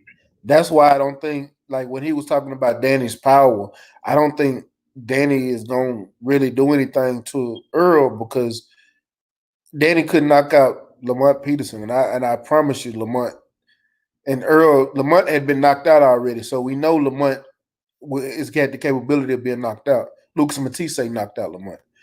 And didn't Lamont and excuse me, I don't mean to interrupt, but didn't Lamont and Matisse fight at 140? Yeah, they fought at 140. He got knocked out at 140. See, that's a different weight class. And I know that Danny beat Matisse at 140. You know, 147 is, a different ball game. This is early. No, I know, but like you said, Lamont Peterson got knocked out at 140, right? By Lucas Matisse. Right. But he also lost to Danny fought him like a fight or two right after that. And still at 140. We already know, you know what I'm saying? And I'm looking at that like that was a hard fight. Like Lamont took some punishment in that fight. Even though I said Lamont won that fight, he took punishment in that fight, and Danny didn't knock him out. Are we really that believing in Danny's power? Because I don't think Danny has that power. Only person he knocked out at 147 is Adrian Granados and Brandon Rios. So I like the dude they called before Willie Beach. I don't think Danny has the power or capability of knocking Earl out. That's why I do think that when they do take this fight, it's going to be a unanimous decision in Earl's favor, because Danny hasn't, like, what'd you say, KT? He hasn't hit the canvas. Right. It's not going to go the way we think it is. And that's a very good point, and that's why Danny is one of the, I think that's in the top 5 for 147. He's tough, he's left-handed, but I just think Earl, he's going to come out vicious because everybody's talking about the leg, and I think Danny and them took this fight because they think Earl EJ is weak. This is a good time to jump on. And I think they're going to make a mistake. Hey, get Leroy Belush out of here. I know that's a troll. I don't even know who the hell he is. Let's get him the hell up out of here. We're not dealing with trolls today, homie. This is real boxing talk. Yeah, but like the homies say, I think Earl definitely got the Texas swag on point. But we don't know what type of Earl Spence we gonna get, man. And I think that's the main thing going into this fight, man. What type of Earl Spence we gonna have? He don't got a lot of momentum going because he been out for a while. But I do think he got a chip on his shoulder. And I think we're gonna see a high work rate. I think he gonna outwork Danny.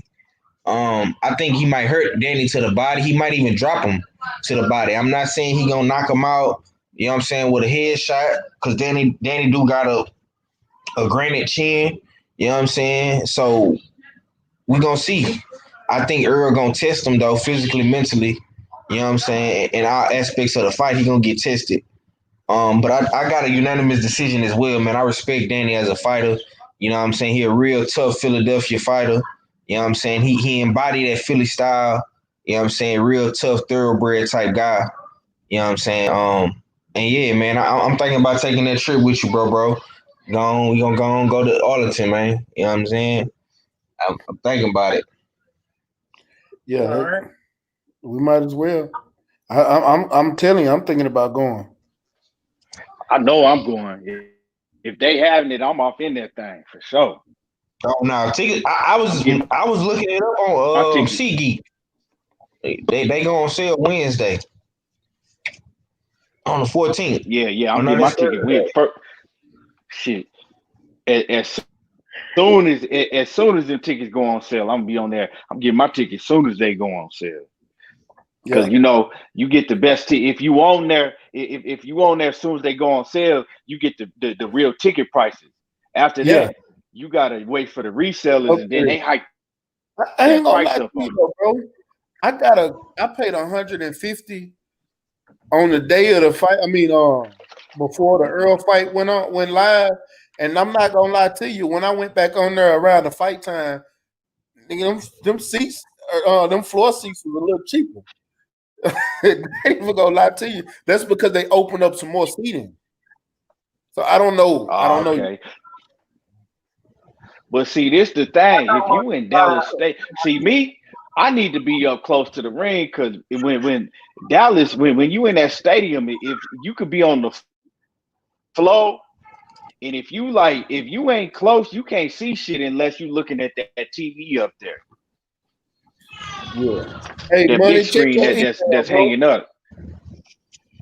Yeah, check your email. I'm gonna tell you, bro, where you need to be at. You need to be anywhere like by the Miller Highlight Club. That's where they walk out at. You know what I'm saying? That's why I said that. You know what I'm saying? Anything lower than that is good.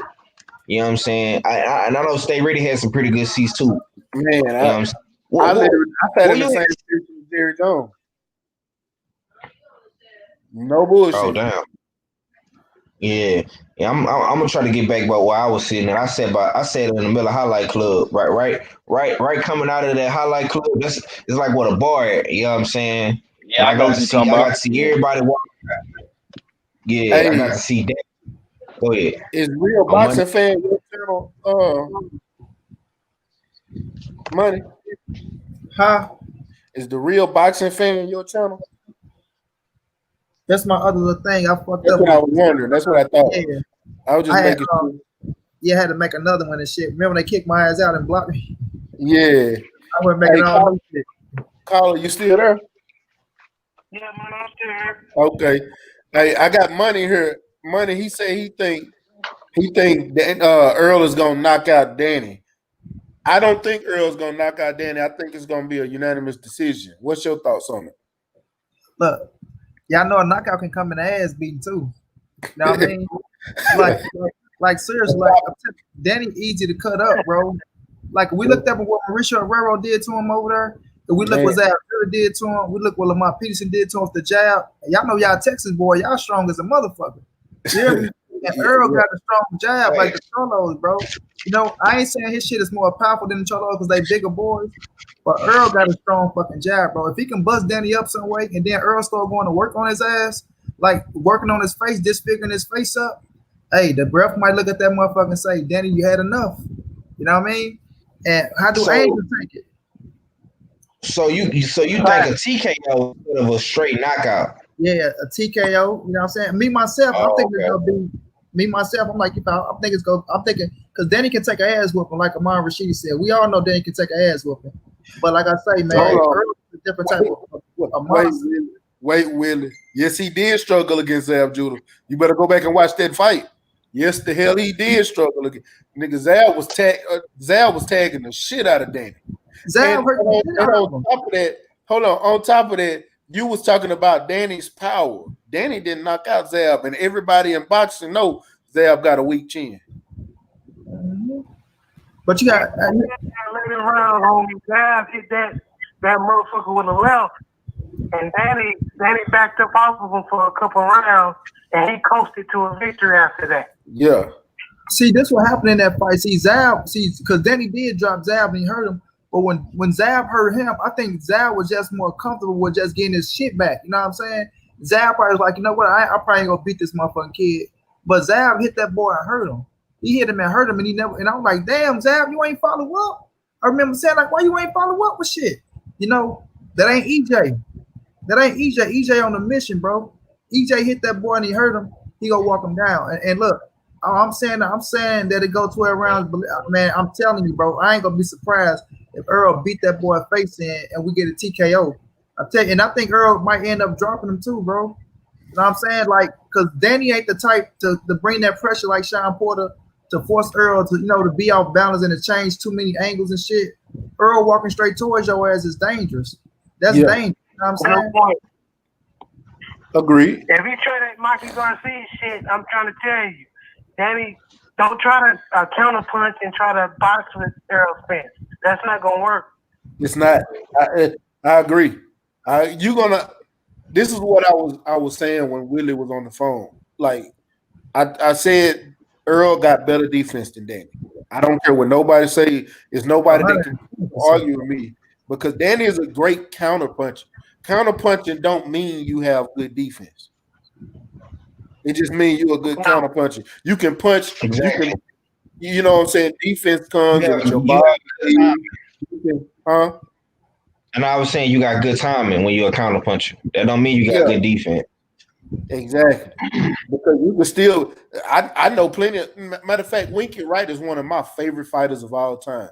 Winky Wright was one of the best counter punchers I've seen. But Winky Wright got hit a whole hell of a lot. Yeah. You know what I'm saying? Marquez got hit a whole hell of a lot. One hell of a counter puncher. Don't mean you got good defense. He Tom Pacquiao. Holyfield was one of the best counter punches we ever seen. He got hit a lot. Man. So you know what I'm saying? So counter punching don't mean you got good defense. You know what I'm saying? Defense comes with great head movement. It comes with great footwork. It comes with great blocking capabilities. It comes with great parrying capabilities. It comes with great bob and weave capabilities. It comes with the ability to hit and not get hit. Mayweather. One thing that I'm gonna say that Danny has in his favor is Danny knows how to load up on punches and he knows how to time people. If Danny figures out a way to time Earl, then yes, he has a chance of hurting Earl and maybe coming out with a victory because everybody has a puncher's chance. But when it comes down to it, the boxing, the sweet science of the whole fight, this is a stylistic nightmare for Danny Garcia. And like my brother Money said, I still think it's gonna go unanimous decision, but just like you said, Earl could come in here and pummel this motherfucker like he did Mikey, but hitting him with some motherfuckers and they throw in the towel. He get cut up and the ref say, "No, stop the fight. He's too damaged. He can fuck around and get hit with one of them body shots and he over there curled up in the corner. Anything can happen. You know, this is boxing, but I gotta go with unanimous decision on this.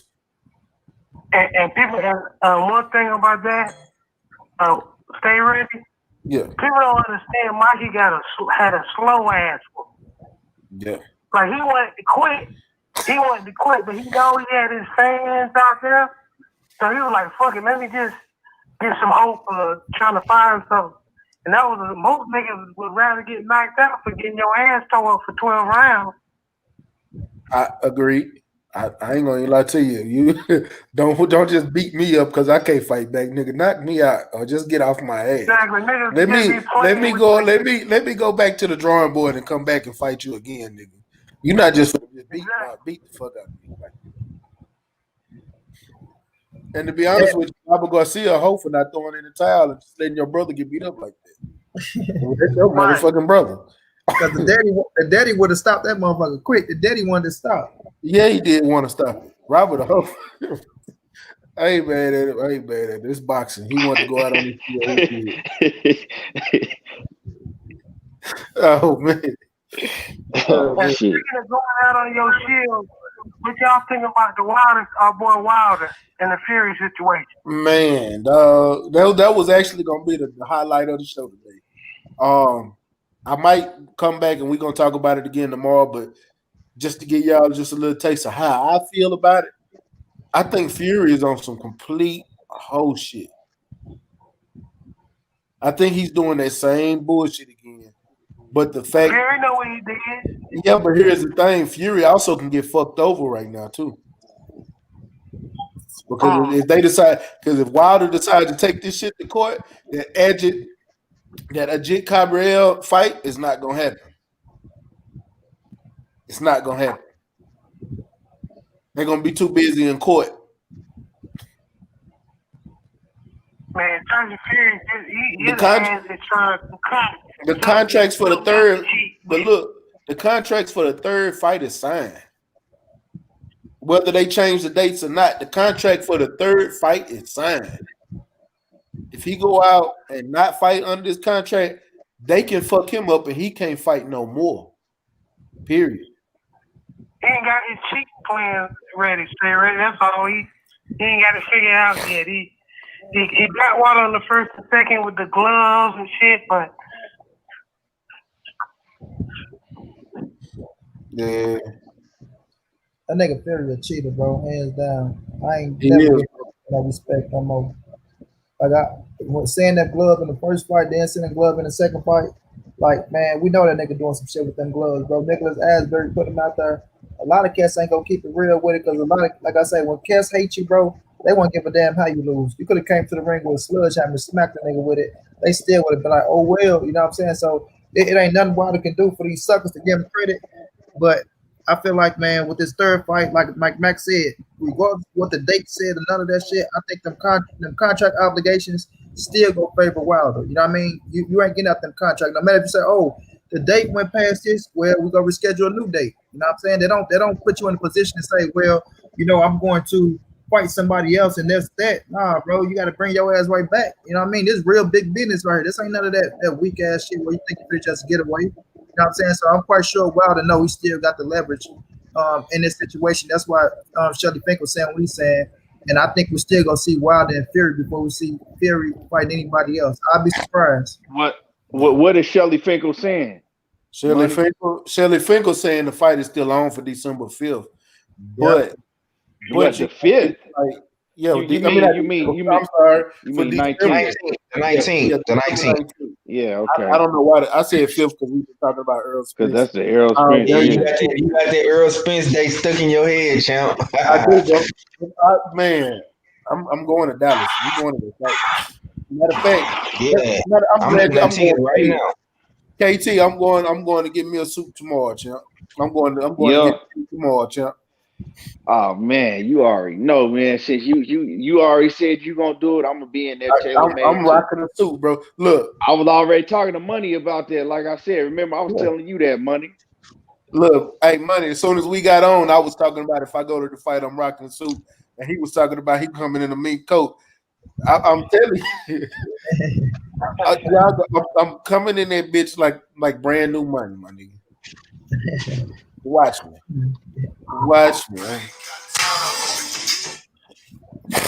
I And before I get out here with y'all boys and let y'all boys enjoy the rest of y'all night, man.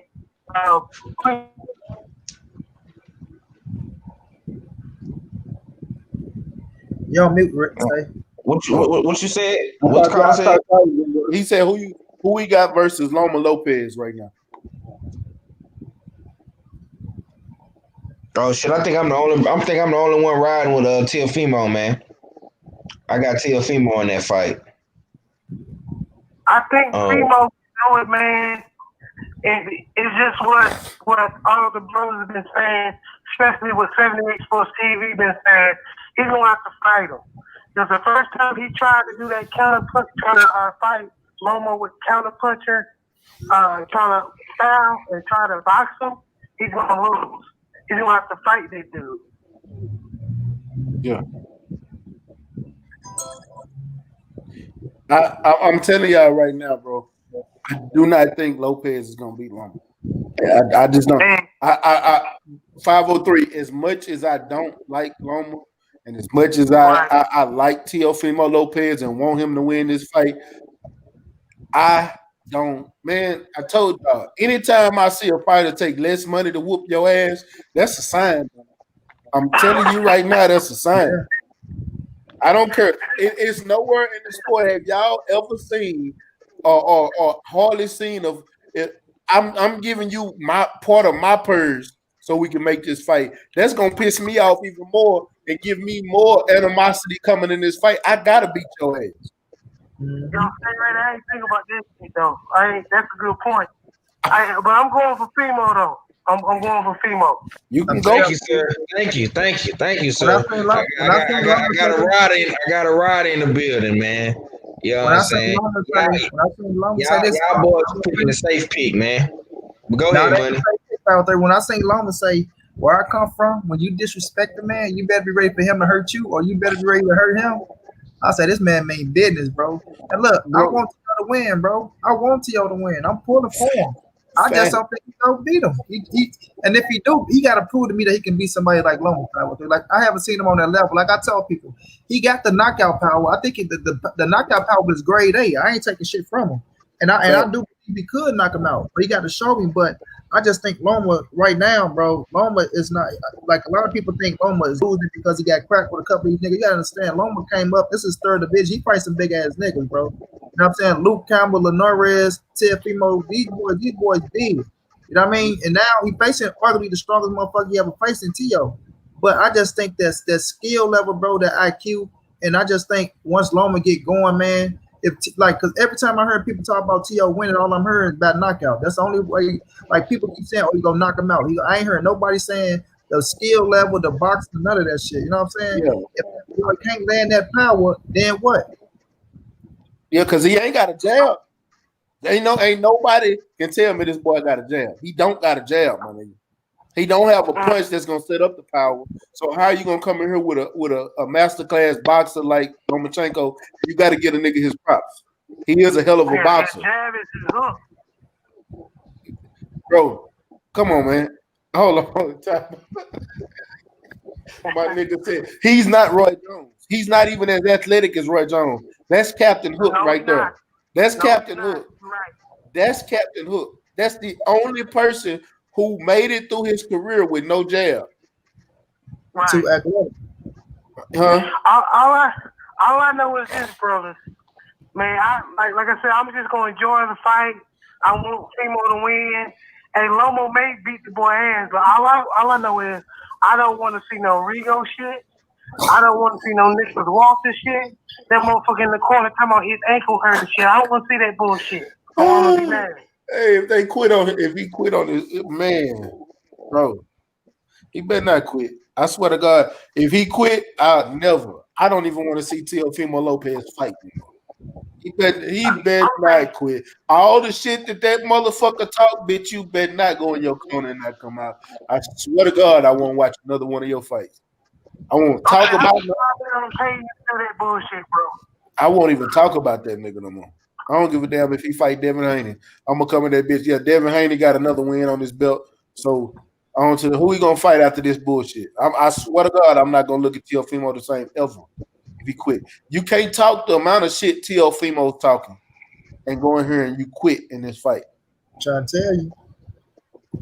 And the reason why I said that, when I watched that Rigo fight, I know he was small, but when that motherfucker said, when they ended the fight and he pointed to his hand and there was nothing wrong with his hand, I was mad in the motherfucker. Like, bro. I'm telling you.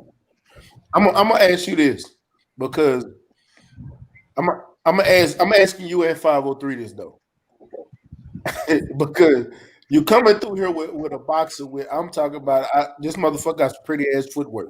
Y'all gotta give Loma his props. I don't like Loma, but the motherfucker got good footwork.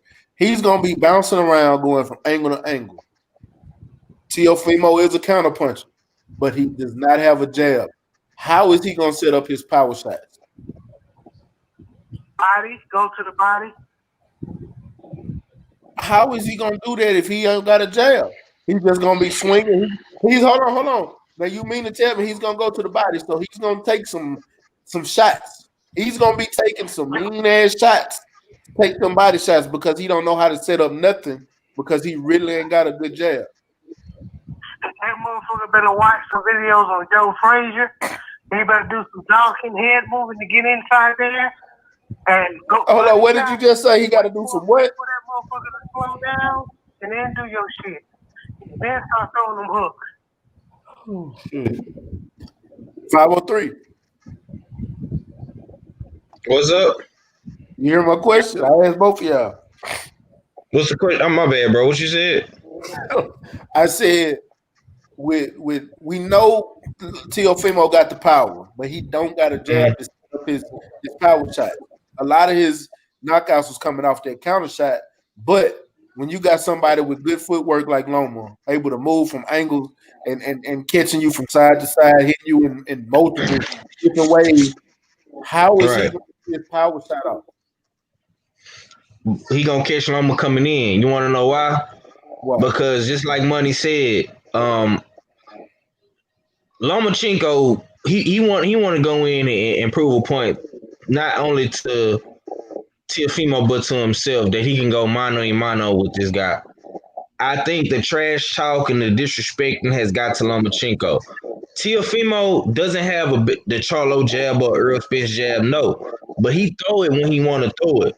You know what I'm saying? I think he got to catch Lomachenko coming in and out because Lomachenko got hella footwork, hella angles. But one thing I do see from Lomachenko, he kind of jump in and out like Pacquiao. He don't do it as much as Pacquiao because he goes side to side, but he jumps in and out. You know what I'm saying? And you got to think about this too, bro. Lomachenko is a smaller guy in this fight. He has the shorter reach. You know what I'm saying? So he's going to have to come in at some point in this fight. He's not going to be able to stay on the outside because he's a smaller man. You know what I'm saying? Now, it's up to Teofimo Lopez to catch Lomachenko when he coming in. If he cannot, if I'm going to tell you right now, if he cannot catch Lomachenko coming in and Lomachenko can get his shots off and step out, move to the side, Lomachenko,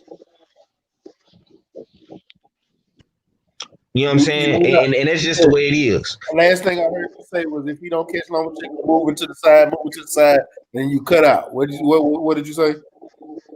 I said, can you hear me? Yeah, I can hear you. Okay, yeah. Like I said, if Teofimo don't catch him going in, moving side to side, he gonna lose. Cause Lomachenko, he gonna have to come in for this fight. He gonna have to move in. He gonna have to fight on the inside. He can't fight on the outside because he's the smaller man. You know what I'm saying? I think his reach is like two inches shorter than Teofimo's, and he's smaller. So he gonna have to fight on the inside. He can't fight on the outside. And I mean, Lomachenko didn't already been dropped before, bro. He didn't already been hurt multiple times. Yeah. Like 78 said, Teofimo gonna have to fight this motherfucker. He gonna have to press the action. Yeah, he gonna have to press the action. Right. He gonna have to press the action. He gonna have to try to get down and dirty with this motherfucker. You know what I'm saying? It's gonna be a rough and rugged fight. You can't let Lomachenko do all that footwork, side to side angles shit that he like to do. And he gonna have to time this motherfucker. If he can't time Lomachenko, bro, he gonna lose. And that's my point. Do you think he gonna be able to time it? Yeah. Because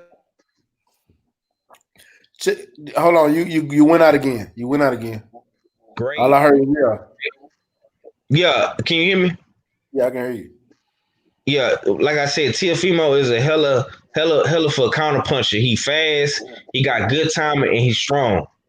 You know what I'm saying? I think he can time Lomachenko. It might take him a couple of rounds to time him. I think Lomachenko will dominate probably the first or second. I say 1 through 3. I think Lomachenko could easily win. But I think like towards the second half of the fight, probably 4 through 8, I think Teofimo start timing him and having him more on his fight. You know what I'm saying? But the first couple of rounds, I think Lomachenko could win easily. You know what I'm saying? But I don't see Lomachenko hurting Teofimo. You know what I'm saying? So watch this. The 2 times that I've seen Lomachenko drop, Jorge Linares dropped him. He hit him with a 1-2, right. That jab, and then a straight right. Dropped him. Caught him off guard. It was a counter. Lomachenko went in with that left. Linares countered with a jab and came right back with a straight right. Dropped him. Everybody was like, what the fuck? Because what nobody expected. That was the timing. But that timing came off that jab. Let's go to Gary Russell. Gary Russell timed him. Same thing. It came off that jab. I got to see what Teofimo is going to do because I know Teofimo got a good left hook. I can't take nothing away from his left hook. But this is not Richard Comey. This is not that Asian kid. This is not none of those lower class fighters. This is a highly educated with a nice boxing IQ fighter that he's finna go in on. That's why I'm trying to see. Yeah, he's been hurt and dropped. But every time, matter of fact, when he got dropped by Linares, that motherfucker came out his corner like a motherfucking pit bull and told Jorge Linares, saying, he been hurt, but I mean, he been dropped, but he ain't been hurt. He wasn't hurt neither one of them times. No, he wasn't. You know what I'm saying? Flash knockdowns happen. Everybody keep eating that shit up like, oh, he been dropped before. He been dropped before. Okay. So what happened after that, though? That's all I'm saying. Let's keep it 100. What happened after that, though? We seen Terrence Crawford dropped. A lot of people say he was dropped, but was he hurt? Mm-hmm. It's a difference. It's a big difference between having a flash knockdown and then really being on the canvas hurt. A flash knockdown can happen to anybody. That don't mean shit. Yep. I'm telling y'all banking off that. You better not put no money up on it. I watched the fight the other day, Big Money. I'm telling you. You still there, Carla? Yeah, I'm still here. I just seen it was still lit up. Man, I appreciate you for calling in, man. No problem, man. Y'all boys be easy, man. All right. Yes, sir. Yeah. That was 36-minute call. Yeah, man. It's like Loma, he didn't see the Teofimo Lopez before. He didn't see that. Teofimo Lopez ain't never been in the ring with nobody like Loma. Ever. You know? So I mean, that's gonna play a huge factor. And again, y'all people don't want to talk about how when Loma, when he fought Linares, shit, he tore his shoulder in the second round and still was able to get him up out of there. Mm-hmm. But see, but the only thing we hear people talking about in the Linares fight, right? You'll think Loma lost that fight. Because the only thing niggas want to talk about is, well, Linares dropped him. Okay, but Loma tore his shoulder in the second round and still was able to get Linares up out of there. Let's talk about the whole fight. You know, a fighter. I'm gonna tell you who can beat Lomachenko and the type of fighter that can beat Lomachenko. If you get Devin Haney, I think Devin Haney beats Lomachenko, and I'm gonna tell you why. When he fought Jose Pedraza. Jose Pedraza was tapping the shit out of Loma with that jab. He kept that jab in Loma face that entire fucking fight. He was piecing Loma ass up. You get somebody like that, like a Devin Haney, who's piecing your ass up, who's a defensive fighter with countering capabilities, who got a good jab, also got power, unlike Jose Pedraza. And when he do time you, he can knock your ass out. That's gonna be what's gonna beat Lomachenko. Because Lomachenko gonna fuck around and come inside and run into something. Fucking with Devin Haney. I mean, we talk about Devin Haney right now. I wouldn't put a dime on Devin Haney right now beating Lomachenko. We can't crown Devin Haney. You know what I'm saying? I hear what you're saying. Stay ready about his style, but I would say, I would say down the line, Devin Haney will be, will be the one to be able to beat Lomachenko. But right now, I couldn't say that right now because Devin Haney, we can't crown him. We can't crown him because he ain't fought nobody yet. He hasn't, but his confidence is through the motherfucking roof, and he's young. It's not like these older fighters who's not getting better as they fight. He's getting better every single fight, and he's young, and he's trying to take on everybody and challenge it. He feels like nobody want to fight him, and his confidence is through. When you got that confidence level along with that boxing IQ when you're in the ring, that kind of that's a different level of fighter too. You right about the confidence and all of that. Stay ready, but like I said, we can't just crown Devin Haney. We got to see how Devin Haney do in there with a top level fighter because he ain't never been in there with that guy before. He ain't never been. We going off of what we think and this and that. We have to see him in a fight with a top level fighter. I can't just crown. I hear a lot of niggas. Oh, Devin Haney is the best at 135 right now. Right now. How? We can't say that. No, I ain't saying you said it. I'm saying a lot of I hear a lot of niggas saying that. You know what I'm saying? And you can't say that. We got to stop crowning these fighters and just, putting them on a pedestal when they ain't did nothing yet.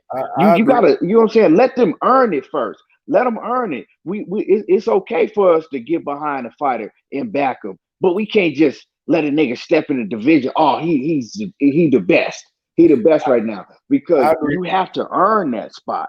So right now, how I feel about Lomachenko, I don't know why niggas don't like Lomachenko. He ain't never did. Like, I actually met the man in person. He a cool ass dude.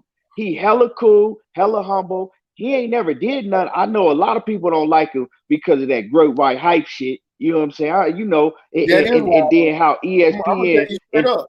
That's 100% why I don't like him. It has nothing to do. I like his boxing ability. My problem is the way ESPN treats him and treats other fighters. Look, but see, ESPN, that ain't him though. It might not be, but that is your team. It's the same reason why I have an issue with Bud. I used to like Bud, but your team makes me not like you. I don't like Bomac. I don't care. I don't like that man. I can't stand that nigga, dog. I don't. I can't stand Bomac. Because but I don't like nothing about him. You know what I'm saying? But we got to sit there like ESPN. Like, how you gonna take them? When in the history of boxing have you ever seen them take a fighter's loss away? Nah, I feel you. I feel you on that. And see, what I was saying is niggas don't like Lomachenko. That's one of the reasons. But I'm saying, like, we ain't really never heard him, you know what I'm saying, do no shit like that ain't him. That's them doing that. You feel what I'm saying? Like, he don't even really say too much. Like I said, I was able to meet him, you know what I'm saying? And he was hella cool, hella down to earth, hella humble. But you know what I'm saying? We don't really hear him say too much. So a lot of cats don't like him just off of the fact that he get favoritism that other black fighters will never get. You know what I'm saying? But that ain't him doing that. Not one black fighter is gonna get that type of favor. No, yeah. That's what I said. That a black fighter would never get. You dig what I'm saying? But not gonna get that favoritism. Uh, Not one. Canelo, they don't Nah. take away Canelo loss. And then you Yeah, got you people right. on ESPN that talk shit like Canelo ain't fighting him and he ain't fighting him. They do Mexicans the same way. But then when you got this motherfucker to come out, they treat him like he God. Yeah. Nah, I mean, I agree with you. I agree with you 100%. But all I'm saying is it ain't him. You know what I'm saying? He can't really help what they do because when it's a white fighter, that's good like that, you know what I'm saying? They gonna do that. Look what they tried to do with Victor Postol.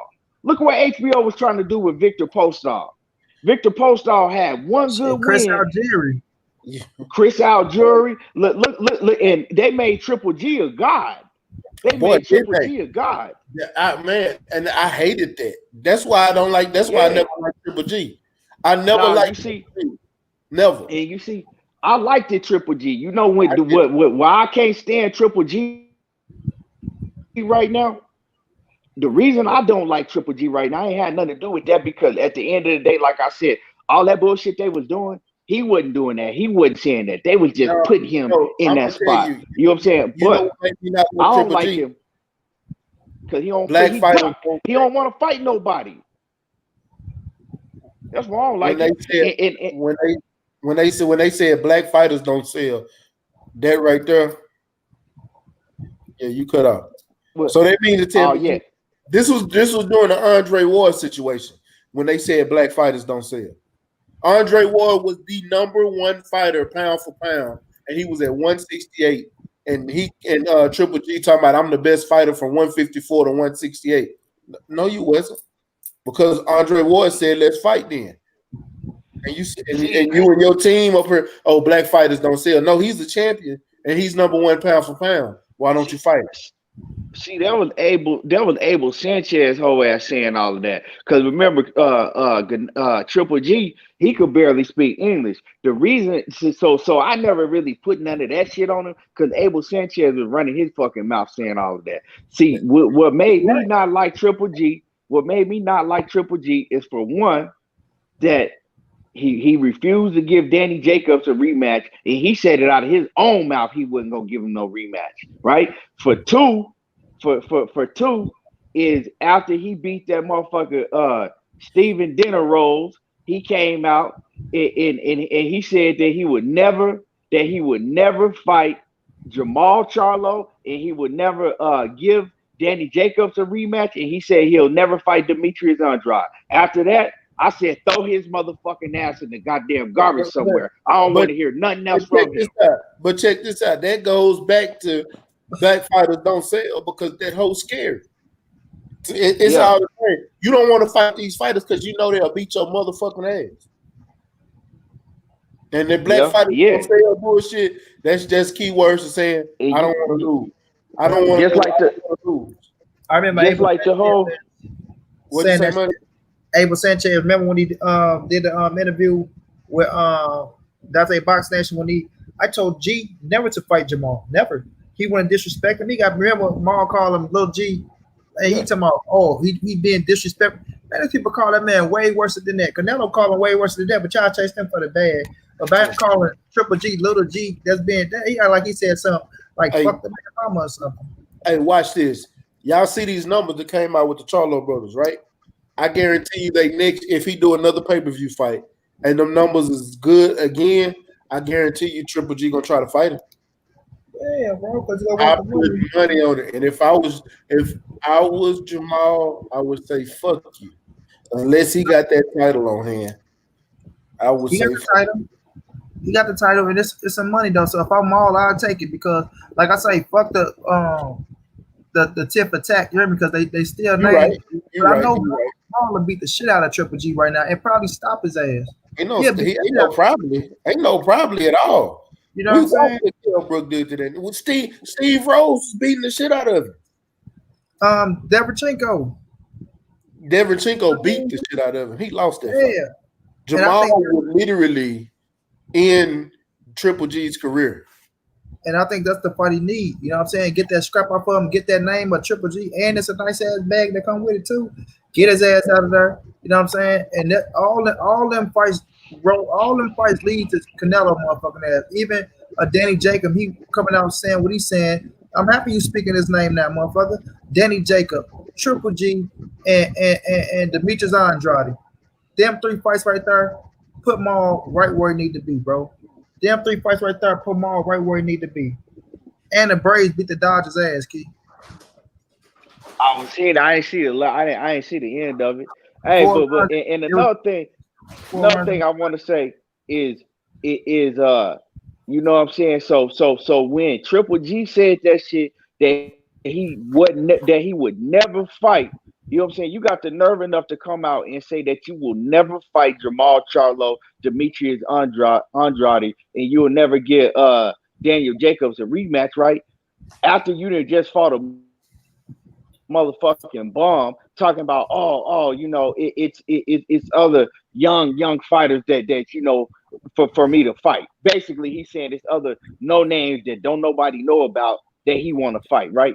So with that, made me not like him, and then I added on to, you know what I'm saying, when they was trying to hype him up, and then they asked him about fighting Andre Ward way back in the day, and he was, oh no, not Ward, no.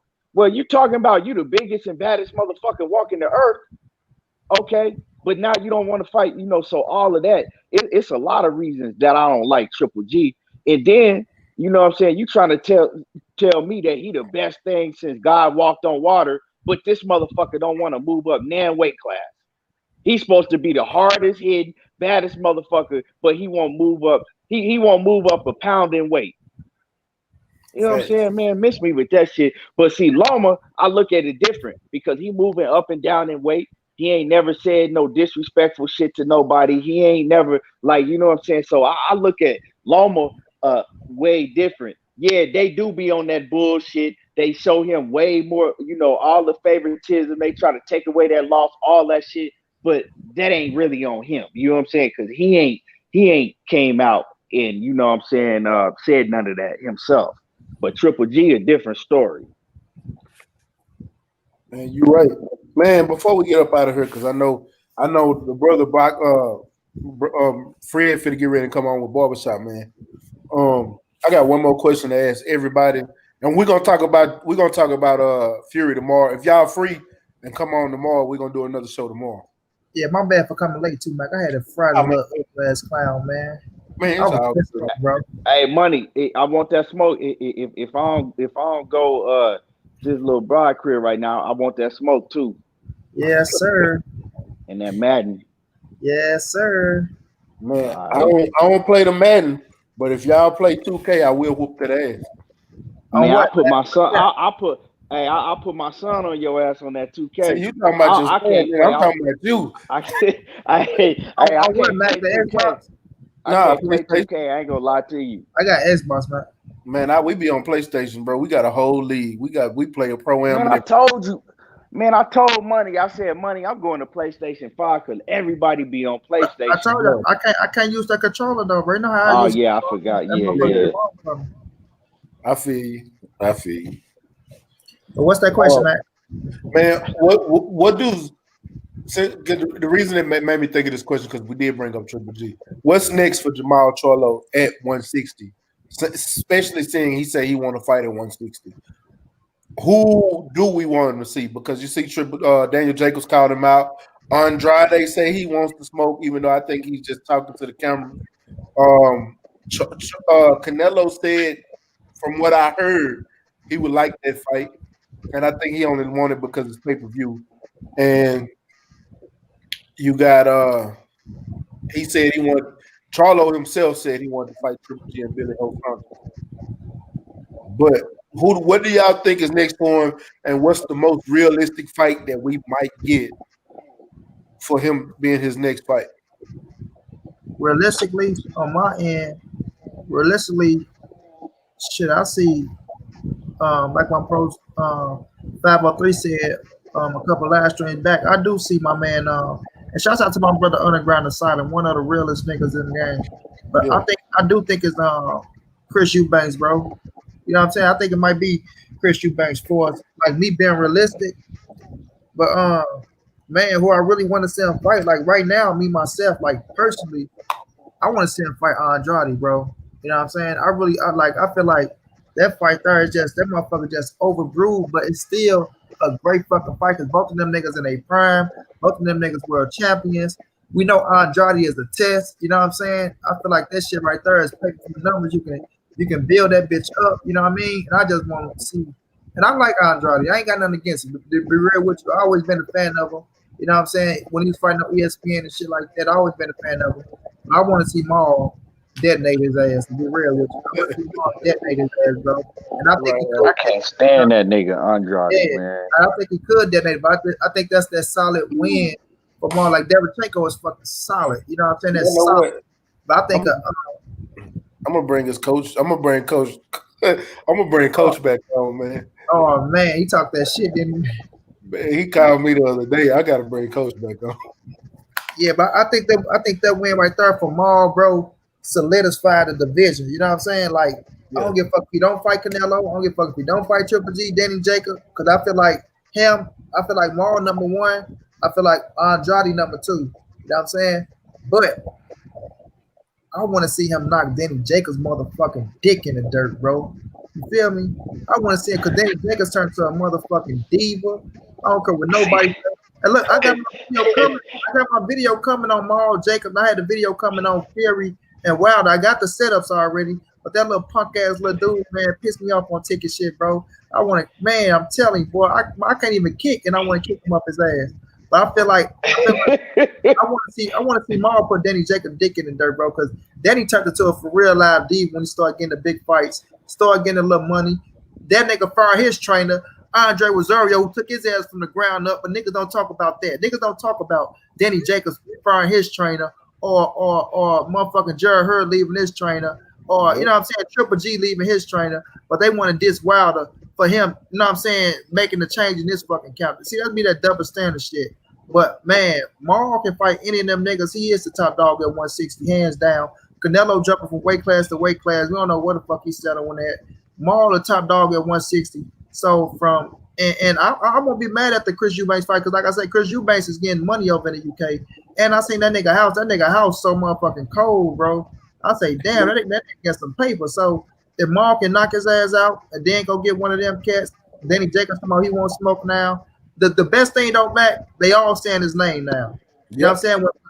When Eddie Hearn said that bullshit, he'll get no fights over here unless he come over here and sign. Look, he got the scrap now. So I want to see him fight any of them Negroes. No. Did you hear what Eddie Hearn said the other day? Nope. Oh man, hold on. Keep talking. I'm finna pull that bitch up. Matter of fact, I gotta pull that bitch up. He tried to stall him out and shit. So and then y'all feel. Go ahead, Keith. Go ahead. But at the end of the day, cats out. I was gonna say y'all feel the way about Danny Jacobs that I feel about Demetrius Andrade, man. Demetrius Andrade. I know he like he the truth. You know what I'm saying? I don't got nothing to say about him in the ring, but that nigga, man, he be rubbing me the wrong way. That nigga just so sick. It's me again, guys. Looking at him. It's your boy, guys. Like that nigga be. Man, that nigga just so goddamn goofy. That nigga be getting on my nerves every time I see him do a goddamn interview. He be getting on my nerves, man. I want Jamal to knock his dick in the dirt. Man. Yeah, I want to knock both of their dicks in the dirt. And then the nigga, you know what I'm saying? Then when the nigga start hating on Errol Spence and shit, talking about Errol Spence need to move up and fight me. Then man, shut your bitch ass up, nigga. They try to allude to like Earl was on something too with his punk ass. Yeah. Then when he was trying to say Earl was on steroids and shit, trying to basically say, you know, man, come on, man, sit your ass down, goofy ass. Fuck Demetrius Andrade. Maul knocked that nigga dick in the dirt 2 times. You heard me? 2 times. Yeah, bro. man. Like I said, I don't like he a hell of a fighter. You know, I think that he Jamal toughest fight. You know, in the division, he a hell of a fighter, but man, I want to see Maul knock that nigga clean out. So y'all check this out real quick. Hold on. I definitely want to see him knock Danny Jacobs. Overwhelm him, but speaking to Dave Allen, Usyk is very, very good.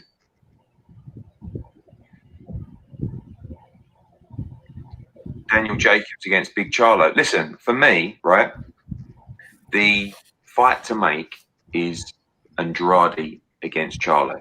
I saw Charlo's tweet last night, whatever it was, saying he wants to unify like his brother. There is an easy fight to be made there, Charlo against Andrade. People say that Andrade don't fight these guys. No one wants to fight him, but he is a world champion ready to unify. So Andrade against Charlo, yes, please. Send me that so I can post it on IG. Send me that. All right. I will. I'm gonna send it to you right now. But okay, man. I heard the homie everything boxing. You know what I'm saying? You know what I'm saying? Keith Money. You know what I'm saying? OG. For me, man, I got three names. And this is like my list. Realistically, I see Chris Eubanks next. But the fight that gotta be made and need to be made is Demetrius Andrade. That's overdue, way overdue, man. It's a backstory. You know what I'm saying? That's a real grudge match. It's a grudge match because Andrade don't like the Charlos don't like him. Like I said, it's a backstory with the whole Charlos and Andrade. He was beefing with Lil Bro, and Andrade pulled up to the fight, and Mel and them was mean mugging him. They was finna squab all that shit. He came to the press conference, and like everything boxing and sports say, he just rubbed niggas the wrong way with his persona outside the ring. Now inside the ring, I have no problem with Demetrius Andrade. I think he's a great boxer. He's what you call a pure boxer. You know what I'm saying? He uses sweet science. I have no problem with Demetrius inside the ring. It's everything outside the ring that he does for me. With his persona, like he's this big bad guy. He's the biggest man and baddest man in boxing. His whole attitude. His attitude don't match his status in the boxing game. For me. And that's outside the ring. I have no problem, and I want people to understand because me and Stay Ready interviewed his old coach, and they try to let both coaches. Right. Yeah. His coach is the conditioning coach too. Right. We interviewed his team, and a lot of people try to label us as we haters of Andrade and we Charlo fanboys, whatever, but we have no problem with bro inside the ring. Outside the ring, like Keith said, he rubbed people the wrong way. He definitely rubbed me the wrong way. Cause I was a fan of Demetrius Andrade up until he started hating on the Charlos, up until he started hating on Earl. You know what I'm saying? I ain't got no problem with him inside the ring though. I think he a great fighter, he a great boxer. And truth be told, he letting a lot of his talent go to waste. So if Eddie Hearn is serious about this fight, realistically, all he has to do is call Al Heyman. That's the fight that needs to happen. And my third pick is gonna be Canelo. Fuck Triple G, fuck Billy Ho Saunders. You know what I'm saying? It has to be Canelo. Redhead Cinnamon. Whenever he get his legal situation in order, he needs to fight a black athlete, a superior black athlete. Not no Danny Jacobs, not no Sugar Shane Mosley. He needs to fight somebody on the athletic side like a Floyd Mayweather. He haven't fought a real black fighter since Floyd Mayweather. And you seen what happened when he fought Floyd Mayweather. So just keep that in mind, all you Canelo fanboys out there. You know what I'm saying? My nigga be in the chat going off right now. Yeah.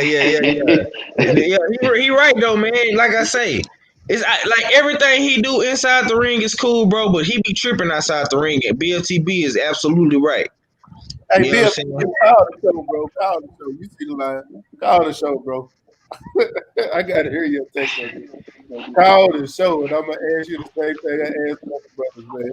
832-942-8486. Call the show, my brother. Oh man. Well, go ahead, 5-3. Nah, man. Shout out to BLTB, man. That's the bro for life, man. I like Man, Andrade got to get. Hold on, money. Andrade got to get the smoke, bro. Andrade, I couldn't agree more with money with what he said when he said that shit, man.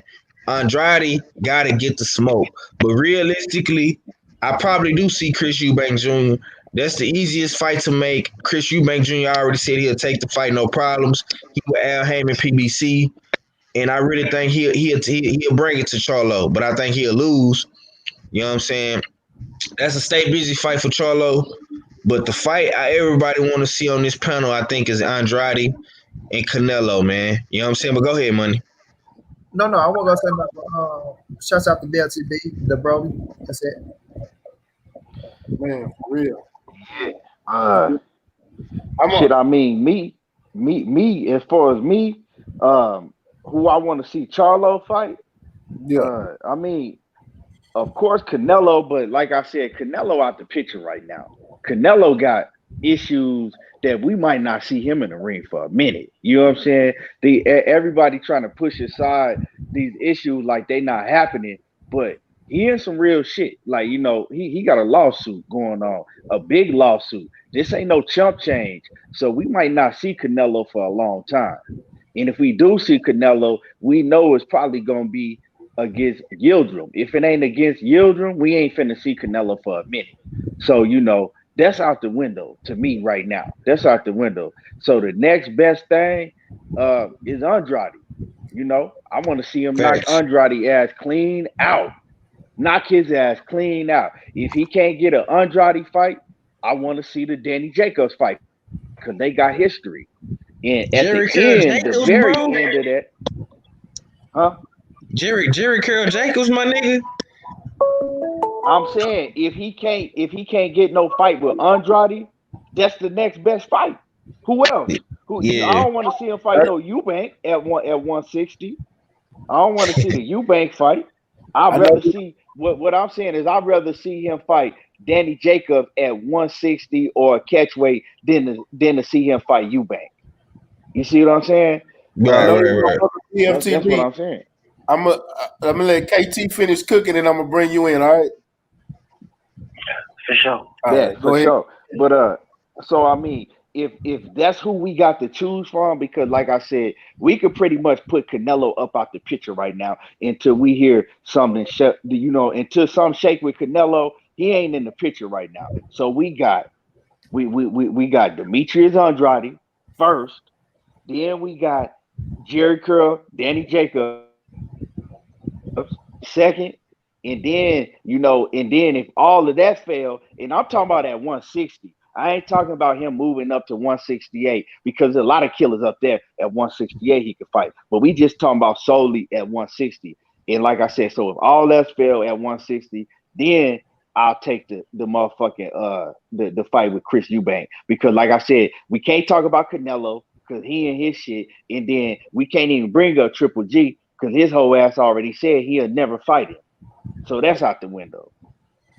See, my three is different. That's just how I see it. My three is a little different from y'all. I'm gonna go to BFTB, but I'm gonna go ahead and just give y'all my three. Jaime McGee is there because he's number one in the WBC rankings. He ain't fighting. I just want to see it. If we talking about fights that's capability, that's his mandatory. Jaime Munguia is Charlo mandatory. I tell you like this, stay ready. I tell you like this. Jaime Munguia will goddamn mop the ocean before he get in the ring with Charlo. Before they let him in the ring with Charlo, they'll let him mop the ocean. He didn't become ranked number one in the WBC for no reason. He's Charlo. Jaime Munguia, but see, they know he a human punching bag. They'll never put him in the ring with Charlo. It might happen. I'm just telling you, it's a possibility. I watch it. I'm gonna watch it right now. I want to see Andrade I really want to see Andrade, and I do want to see Jerry Curl Jacobs get his head knocked off. But my brother BFTB is on the line. Before we get up out of here, I got to get his take. BFTB, who do you want to see Jamal Charlo face, and who is the most likely to happen? What is the most likely to happen in your opinion, your honest opinion? And I know you was talking about Andrade weird ass. Yeah. Yeah, man. I salute to all y'all on the panel. Man, salute. What up, BFTB? Salute the grave digger. My brother Key, what's poppin', homie? What's good, 503? Man, I really myself. You ain't say my name. Charlo fight Golovkin. Oh, is my brother Monty on there? Yeah, that's Monty. No, you can't forget about the homie Money, man. The homie Money the God. Goddamn me. My bad, Monty, man. You know I got love. You know it's all love, fam. You already know. For sure, man. For sure. But check it, right? So who I really want him to fight, I want him to fight Golovkin. That's the one I want. I mean, I keep hearing people talking about Andrade. Bro, Andrade is overrated to me, bro. Like, I know my brother 503 say, I know my brother Key say, I know my brother Mac and Monty say, I know what you're gonna say, but to me, he's overrated, bro. Like, you can't. It's like what we do, what Terrence Crawford is doing. Like Terrence Crawford, we know Terrence Crawford got skills, but who you fighting? Who are you fighting to say your skills have translated? Your skills are still the skills that we thought that you had at 140. Like this dude just fought Kunta Kinte, bro, and was getting pieced up. Like, don't act like I did. I remembered it. I do too. I remember that. Hey, his legs look weak as fuck. I mean, we talk about how this man has got all these great skills and all this other stuff, bro. That nigga was like, bro, hey, wasn't it a double knockdown in that fight? What happened? Wasn't it a double knockdown in that fight? Bro, no. I believe it was a double knockdown. Yeah, I think it was a double knockdown, bro. At which fight? In that kind of knockout fight. The dude is overrated to me, bro. Like, did he have skills at 54? Yes. The nigga didn't fight in like 15 years. Came back, fought two bums. There's some bums. Got gifted a belt because Billy Ho dipped out. Come on, bro. Like, listen, man. Let the man beat somebody first before we start saying he's got all these skills and blah blah blah. How many times did people do that to Charlo? Oh, you beat Hugo Centeno. Hugo Centeno's a bum. Oh, you beat Bundres. Bundres a bum. Oh, you beat this guy. This guy's a bum. You gotta fight somebody to show. Well, how come Andrade gets a pass? This what I'm trying to figure out. Like, how come Demetrius Andrade gets a pass, but Charlos don't get a pass? Like us, the family, like we go in, like we'll give credit where credit is due, but at the same token, we're like, yeah, we want to see Charlo fight this guy. Bro, like, okay, so how come nobody else get the same shit, bro? No. Demetrius Andrade is overrated to me, bro. Do something first, my nigga. Beat somebody, bro. Go beat on one of these niggas that shit. You fight Jaime Munguia, nigga. He's your number one too. Yeah, you know what I'm saying? You're right. You're right. That's not. Yeah. That's not just don't give me no motherfucking Liam and Rocky Welsh. I don't want to hear all these motherfuckers, bro. At least I know who the fuck Jaime Munguia is. You fight this nigga. How about that? How about you fight Jaime Munguia? How about you fight fucking Chris Eubank? How about that? Like, nigga, I'm tired of this nigga Andrade sitting on the sideline. Just sitting on the sideline, twiddling his motherfucking thumbs while we expect Charlo to how come Charlo isn't doing this? How come Charlo is? How the fuck does Demetrius Andrade get a pass, bro? It's what I'm trying to understand. Oh, nobody wants to fight him. Well, who the fuck is trying to fight Charlo? Right. Who the fuck is trying to fight this dude? I don't see Bum Luskin. I don't see Demetrius Andrade giving offers left and right. I don't see this shit. Big ass earring in his nose and shit like a fucking some weird ass shit. I don't see this running around talking about, well, nigga, how much do you want to fight? How much do you want? That's a very easy question. All this shit that these niggas is doing left and right on this weird ass shit, it's very simple, bro. If you're saying you want to fight, bro, it's very, like my brother Everything, my brother Key, 503, Matt, your brother Monty, bro. If y'all niggas, if any one of y'all had any smoke with BF, if y'all like, yo, I want BF, And I'm like, all right, well, bet it's going to be this. That's the brand. And you'll put the link right in the chat. It's just that simple, bro. You're not going to tell me that you want to smoke, you know what I mean? And I'm not going to give you a link. I'm not going to give you what is this nigga Andrade doing, bro? Don't tell me you want to fight these people and then you ain't doing shit to do it. Don't tell me you're the most skilled, all this skill time. You ain't fighting nobody. You fought Chicken George and Fiddler and was getting pissed up and shit, getting touched. So who I want Charlo to fight? I want Charlo to fight Bum Lofkin. That's who I want him to fight. Bum Lofkin out, he ain't doing shit. That motherfucker got all this fake, fraudulent hype. You know what I'm saying? I want him to fight Bum Lofkin. That's my first choice for Big Maul is Bum Lofkin. He got a belt. He's on his own just like Demetrius Andrade is. Both of them in the same place. There's no reason why Bum Lofkin can't fight Charlo. Charlo was his mandatory a long ass time ago. Nigga ducked off. He was Canelo's mandatory a long ass time ago too. Yep. Now I would want the Canelo fight. Don't get it fucked up, but I already know that nigga ain't fight nobody for a minute, bro. I already know that shit. And if it ain't Bum Lofkin, then I want Eubanks. Demetrius Andrade to me, bro, is a straight clout chaser. I'll see that fight. Don't get it fucked up. I want to see it, but that's not my top. That's not my top fucking one. It ain't my top two either. That's the third one right there. It's Bum Lofkin, then Eubanks, and then Demetrius Andrade. Fact. I agree. I still got to throw Jaime Munguia in there because I like Jaime Munguia, and I just want to see that fight. It's just me. I just want to see that fight, and it's a possible fight. I know everybody. I ain't got no beef. I ain't got no beef with that fight. I think Charlo kills that dude. But I ain't got no beef. I'm not gonna say he don't. But shit, I do too. I want Demetrius Andrade to fight Jaime Munguia. That's what I want. Shit, number one. Don't give me no Liams. Don't give me no fucking Sergeant Slaughters and Scribbles and fucking Papa Docs. I don't want to see none of them niggas. There's Jaime Munguia right there. He's number one. Fight that nigga. That's what I want to see you fight. Fight him. If you ain't fighting Bum Lofkin yourself, then you fight Jaime Munguia. Or what you can do is send some offers. Just, hey, Charlo, what do you want? How much you want? Oh, you want 15? Bet. Do something, nigga. Don't tell me that's the fight you want. You ain't doing nothing to get it. Get out of my face. I feel you, BFTV, for real. Hey, you broke that shit down. I feel you. Yeah, let me tell you this, Key. And when we were sitting up here talking, he had everything on here. We ain't said not one thing about this nigga fighting nobody. All we talking about is Charlo fighting the whole motherfucking division. Yep, because Charlo, you know why we speaking on Charlo fighting the division? Because we know Charlo wants them fights. Demetrius Andrade ain't even acting like he wants them fights. We don't. I got a question. How many people actually look at Demetrius Andrade like he a true champion? When we be talking about unification fights besides Demetrius Andrade, we be talking about Triple G and Canelo most of the time for Charlo to fight.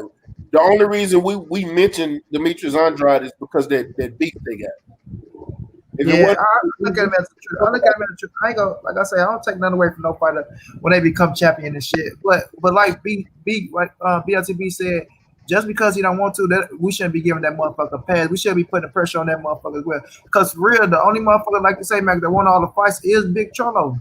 He the only motherfucker that want everybody, bro. Like we keep hearing Eddie Hearn talking about this, that, and the third, but motherfucker, you ain't even making the fights happen right there on the zone, and you got the goddamn fighters. You know what I'm saying? So, that's a fact though, but like I say, I still want to see Maul beat Charlo as well because it's an accomplishment. We know how they try to look at. Hold on. You said you still want to see Maul beat Charlo ass. Hold on. Oh damn! Thank you for catching me, bro. I want to see Maul go Triple G motherfucker. I was trying to clean it up real fast too. I heard myself say that.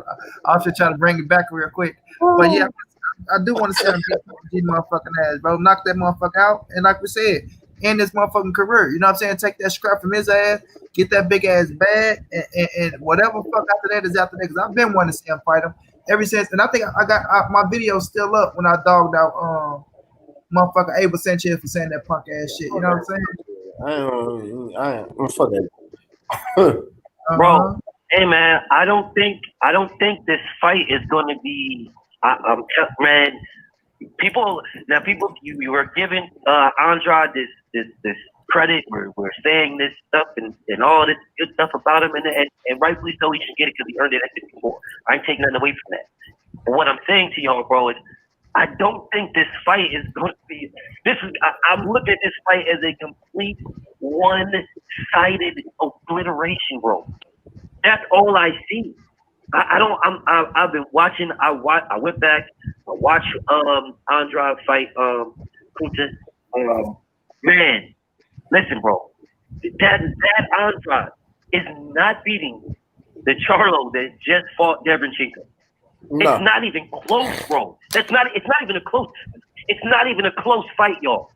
That's not even close, bro. That is a one-sided beat, bro. I don't think Demetrius Andrade beat Deverenchenko. I'm being He ain't even fought a Kobarov yet. While we talking, he ain't even fought nobody on that. He relies on you to get away. You have to get away from him. He keeps the distance. If you can't keep the distance, bro, man. Hey, you know what? Hold on. Bro, Hey, I gotta agree with you on that. I don't think, bro. Think about this. Daniel Jacobs was the outboxer against Deverenchenko, and it was still a close ass fight. Hell yeah. And Deverenchenko was still in that motherfucking shit. Demetrius Andrade fighting Deverenchenko, that's a good ass motherfucking fight. And just like you said, he depends on getting away from you and keeping the distance and managing the distance. That is, bro, that's my nigga. And that Matt Korobov fight, because Matt Korobov coming in being a southpaw, doing damn near fighting the same way Deverenchenko fight. I think Andrade beat him. All I know, bro, is I watched Demetrius Andrade versus Kunta Kinte. And dude was piecing him up, bro. Dude was piecing him up. Like, there's no way, and then and I heard a lot of people giving me excuses about how it was on short notice and yada yada yada. And I'm like, well, didn't Maul fight Korobov on short notice? Yeah, and y'all up here talking about what he lost. He lost. Shitted on the dude. Y'all shitted on him for Korobov. You know the funny. When it comes to the funny part about that BLTB. You know the funny part about that. He actually had time to train for Cottondock. Maul took him literally that week because Willie Monroe fell that week of the fight. Facts. He took that Matt Korobov fight that week. He was out of camp. They were doing press conference and shit like that. He didn't have time to do shit for that fight.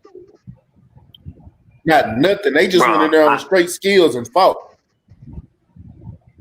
Bro, I'm listening, man. This is no hate to Demetrius Andrade. I don't really fuck with a nigga like that, but this is no hate, bro. I'm telling y'all, bro. This fight is not what people are. I think we're giving it more than what it really is. I'm being dead ass serious. I think we're giving it that because we have so much.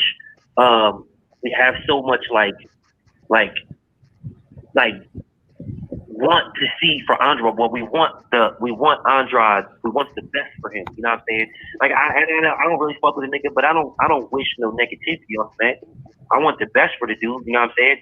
But at the same token, I feel like that's what we're doing because we want the best for the dude. You know what I'm saying? We're giving a pass, for lack of a better term. We're giving passes in spots that we shouldn't give passes for, bro.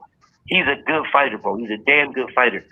But he is not what I'm hearing people make him out to be, bro. He's just not. And let's just say, for example, right? Let's just say, for example, people got this thing in their head that he's great. He's got this so great and blah blah blah. Okay, well, if you got this in your mind and all the time people are doing is just shitting on Jamal. Oh, Jamal, he ain't really fighting nobody. He ain't doing this. Who do you think is going to be hungry for that? The guy that everybody's saying, oh, he's just the good. He's just that. He's so great and this and that. You really think he's going to be getting better? If he's already got in his head that he's hearing arguably the most technically skilled middleweight fighter right now. Technically skilled, technically gifted. Well, what do you think he's going to be doing to get better if that's all he's ever hearing? And then vice versa for Jamal, it's always the negative. Always. It's always. He ain't did this and he ain't did that. And well, his jab really isn't that good. His this is really that good. It's always. Who do you think's got the edge then? Just normally, naturally, bro. I'm telling y'all, bro. This fight is not going to be. If this fight happens, and I want to see it too, it's not going to be what y'all think, bro. I'm telling you, bro. Not be surprised. It's fucking Sergey Deverenchenko was a tougher fight. I'm just being real with y'all. I can understand, and I agree. I still want to see that fight. Shit, me too. I ain't saying I don't want to see it. I'm just saying, I don't want everybody. Just let the fight do the fight. Let the fight be the fight. Man. Because we got in our minds that this man is so skilled and so much. What more skill is he in Matt Korobov? I mean, it's not like he throws like this super duper precision puncher on these elite fighters. I mean, it's not like is he like the taller, bigger guy over Jamal Charlo? No, he's not. They're the same height. He's not at all. So I'm trying to figure out. Matter of fact, I think Jamal got the longer reach. All I'm trying to figure out, bro, and I'm just being real with everybody. I'm just trying to figure out, like, where is everybody getting all of this skilled to death because he's a southpaw? Maybe, I guess. I don't know, bro. I'm just to me, he's a good fighter. He's a good fighter. You take nothing away from him, but bro, there's levels. There's levels, bro, and I don't see Demetrius Andrade on Jamal Charlo's level. I just don't see it, bro. I really don't. Like, especially right now at the level of competition that this man is fighting, bro. And we say this all the time, bro. Iron sharpens iron. Yeah. And their aesthetics, are the exact same. Luke Keeler? You went 9 rounds with Luke Keeler, bro. You went 9 rounds with Luke Keeler. Yeah. You went the distance with Selecki. I mean, you went 12 with who the fuck Cobb? Whatever the fuck this nigga's name is, Cobb something. You went 12 with Wakanda. You went 12 with get this guy the fuck out.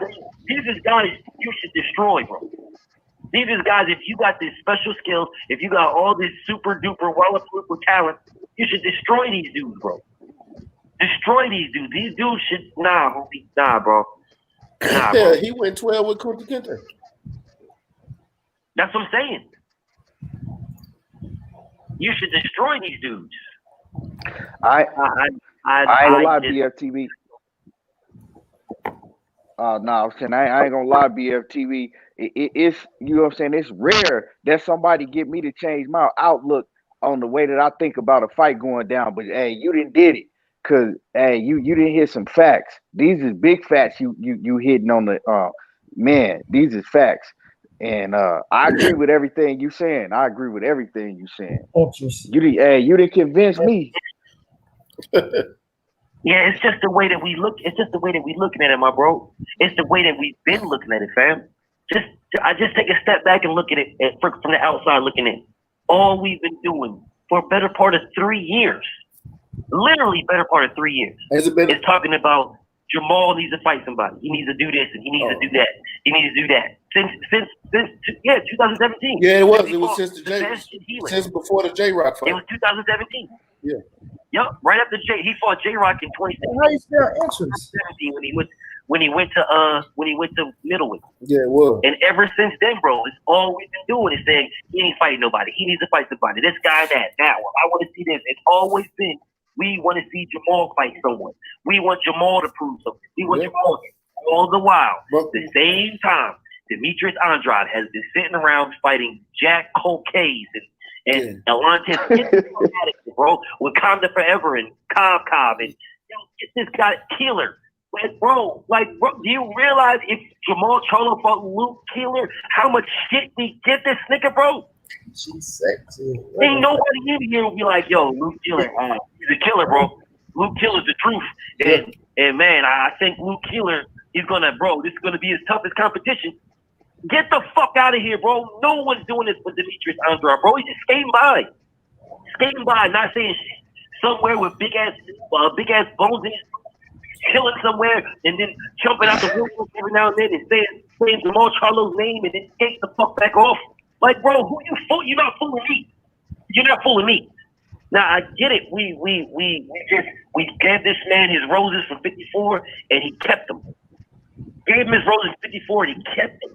when he was actually fighting motherfuckers down at 54. You know what I'm saying? When he was actually doing something with the mortar erosion and motherfuckers like that. You know what I'm saying?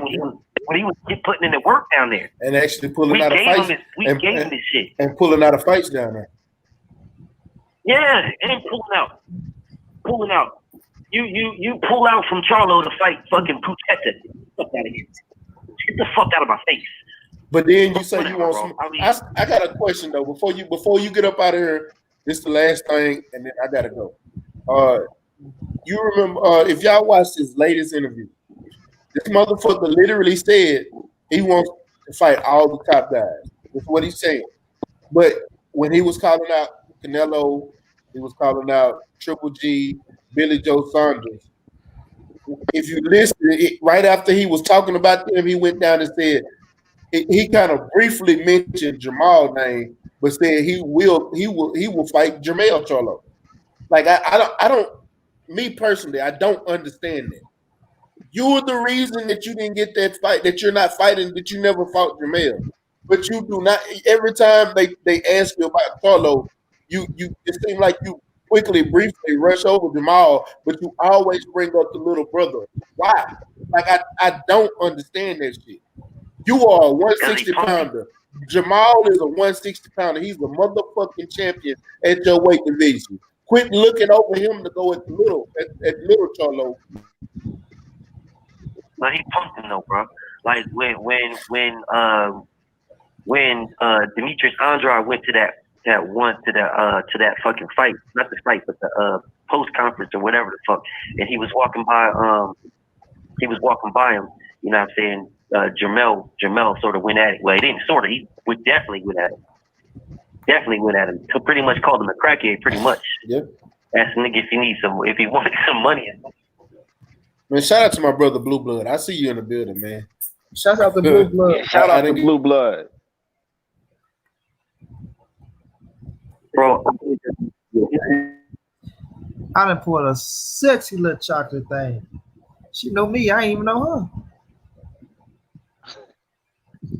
Because a lot of these people in the work for us to. He's going to end up fighting Liam. He's going to end up fighting that Liam dude. Jaime Munguia is who we should fight. If he ain't fighting Jaime Munguia, again, we spend our time talking about who we want Maul to fight. How about we start worrying about who we want Demetrius Andrade to fight? This nigga's just skating behind the scenes, pulling on Charlo's coattails every now and then for clout. And you got the haters that hate Charlo that say, oh, Demetrius Andrade, I think Demetrius Andrade is the most skilled fighter, and I think he beats him. Or I think this just clout chasing like a monk. Nah, Demetrius Andrade, you can fight Jaime Munguia, you know what I'm saying? You can fight Bum Lufkin your damn self. You can fight that Torian Johnson dude. That's a decent fight for him. He'll put some pressure on his ass. You can fight go fight Brandon Adams. He'll give you some pressure. He'll give you some work. Brandon and there's Adams, Sergey Devenchenko. There's Sergey Devenchenko that's still there right now. You go beat Sergey Devenchenko better than everybody else did. That says a lot because no one stopped him. So you go beat Sergey Devenchenko better than Jamal Charlo. Do that. Yeah. Yep. Or like you said, that Brandon Adams fight. Brandon Adams he got a fight coming up too. Shout out to my boy Brandon Adams. I'm gonna call him. I might set up an interview with him. So he got a fight coming up. I like Brandon Adams. I do too. I really do. And that's he cool in the bitch. He down to earth. Anybody he'll talk to anybody. Y'all can go up there and talk to him. Like he's a cool ass fighter, man. Man, listen, bro. The more I think about it, man, I think the best fight for Demetrius Andrade is Chris Eubank. The more I think about it, because I just looked and I saw Blue put that shit. Yeah, I'm gonna say, look at that. That's the best fight for him. I think it's the best fight because I think I would favor Demetrius because Chris Eubank feet stuck in the sand. But it'll give him a decent name on his resume. But Chris Eubank he'll give him that work. He'll give him that work. But I would favor Demetrius Andrade over Eubank. But I think that's a good name. I think that's probably the best name for him. Yeah, I get it. Well, bro, tell my people how they can follow your family, man. I appreciate you coming on and giving us your perspective. I'm gonna be back on tomorrow if you got some free time, man. For sure, man. Just text me, bro. I'll jump on. All right, man. But man, shit, everybody already know where I be at, bro. Shit, All the same motherfuckers that fuck with you, fuck with me. So Already, I mean, you right. it is what it is at that point. All right, the graveyard. Man, Grave digger. I appreciate you coming through, man. For sure, family, man. Peace to my brothers. Peace. Man, Money Brown, you. Yes, sir. Let me go ahead and get some last words from you, my brother. We finna get up out of here, man, and tell them how they can follow you. Man, shouts out to the entire chat. Shouts out to my bro BFTB with a great call. Shouts out to the caller before. You know, I ain't see, but man, much love, Mac, bro. To everybody, y'all know we got great fights coming up. You know, boxing is booming right now. You feel me? And we're in a great space at the moment. We don't go through this pandemic thing. I'm wishing everybody out there to stay safe. You know what I mean?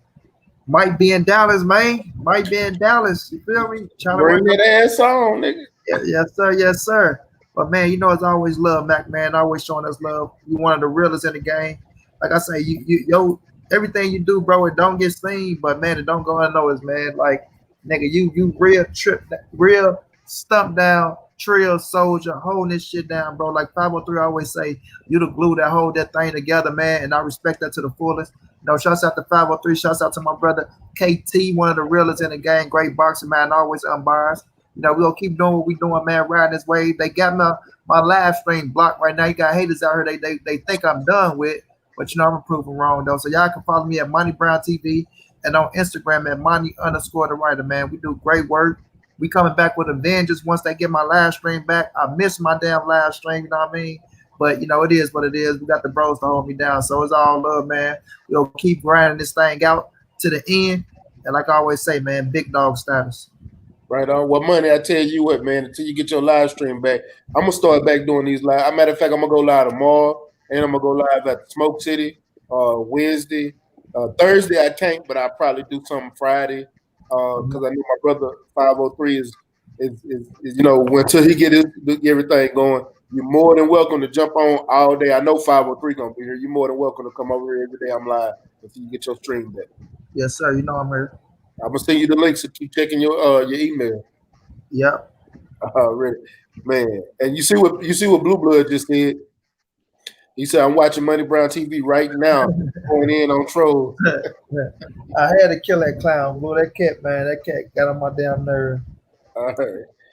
KT, man, give me some last words, my brother, and shout out to your Lakers, man. Oh man, yes sir, man, I love it. But yeah, man, I appreciate you for bringing me on the panel. Stay ready, 503 line. My partner Money Brown TV. Y'all know where to find me at. You know, every day, me and Money Brown. Almost every day. Some days I gotta miss, but you know, just about every day, Monday through Friday, you know, at about 11:25 Mountain. That's Mountain Pacific time, you know, and that's so that's 1:25 Central and 2:25 East Coast time. You know, we do the live show every day, everything boxing and sports. You know, y'all know where to find me at. And yeah, that's about it. You know, and it's fight week, so we're gonna be going in all week. It's fight week, and I can't wait. Yes, sir. 503 line, my Houston hard hitter, my little brother, man. Close Hey man, this has been another ringside views with the homies, man. Shouts out to the chat, man. All the callers that came through today. You know what I'm saying? Blessing us with y'all opinions, man, and perspectives on these fights coming up. Like I say, man, boxing is back, man. I've been saying that for a while now. You know what I'm saying? I was saying that way back in August, September, man. You know what I'm saying? It's been on the horizon for a minute, but now it's in your face. It's in full effect, man, and it's hitting you right at your door. You know what I'm saying? Like I say, it's fight week. Teofimo Lopez, Lomachenko, man. We got a lot of good fights coming up this weekend, man. Our homie Quinn Quick Draw Randall gonna be on that undercard, man. Y'all be sure to check out the homie Q. You know what I'm saying? Straight out of Houston, Texas, man. The North Side to be exact. He will be fighting on ESPN Plus, man. So please support the homie, support this fight, support the undercard, support the main cards as well. We got a lot of shit to talk about. You know what I'm saying? We wasn't able to get to everything, man, because like I say, the callers was calling in. We had a hotline tonight. You know what I'm saying? I'm glad Stay Ready is, letting the fans call in. I'm gonna try to get my shit set up where I can do a little call in sometime. But be looking for me on Wednesday. I'm gonna go live before Smoke City at 5. And Stay Ready gonna go on after Smoke City. I was gonna go live today, but I thought Eck was gonna go on, but he didn't go on. But it's all to the good, man. We gonna be dropping content, whether you get it from me, Eck, KT, Stay Ready, BLTB, man. Just be on the lookout, man. We're gonna be dropping content all week, man. But be sure to like the video, subscribe, leave a comment down below. Tell us what you think about the live stream, man. Give us y'all feedback. It matters. Follow us on Instagram. My Instagram page is, of course, Smoke City Mobcast, all one word. Follow Stay Ready on Stay Ready Boxer TV. And I think Money is at Money to go. Money the writer. Follow Money. And I don't know KT Instagram, man, but be sure to hit us all up on the Instagram pages as well, man. We on all social media platforms, man. Facebook, Instagram, Twitter. Follow me on Twitter, 2503 Line, man. But be sure to like, subscribe, share the video, comment down below. Let us know what you think, man. And we'll be back with another Ringside Views tomorrow, man. And we're gonna be getting into all the topics, hot boxing topics that we missed tonight. You know what I'm saying? And it's just like that, man. H-time for real, and we gone, bro. H-time for real. Man, appreciate you. Shout out to everybody in that call-in line. Y'all kept it hot tonight. I appreciate that, man. I love the interaction with y'all, man. I really do. So I really want y'all to continue to call in on the line. The line gonna stay open every show. Y'all keep calling in, man. I really enjoyed that. Shout out to everybody in the chat. Shout out to everybody in the super chat. Everybody that donated to the show, man. I appreciate it. I salute y'all. Y'all is what everybody that come through in this chat, y'all, the reason I come back and do this every day. So, man, I appreciate y'all. I love this. We all love boxing, and I'm going to continue to bring y'all these boxing topics, man. And it's your boy, shout out to the Houston Hard Hitters. Shout out to the LDBC, the Zion boxing community. If you didn't know, now you know. Man, do me a favor. Smash that like button. Smash that like button. Y'all don't understand how much appreciated it is. I go back and look at some of my videos. I got 200-300 views. I got 12 likes, man. Smash that like button, man. We need those likes. It helps with the visibility. It helps push the show. It helps push the algorithm, man. Smash that like button. It helps me with the visibility, bro. I appreciate it. Leave a comment. Let me know what y'all think. Share this video to all your social media platforms so other people can enjoy what y'all enjoy, man. Hit that subscribe button and hit that bell icon, man. And it's your boy Mac with Stay Ready Boxing TV. You ain't got to get ready if you stay ready, man. Peace.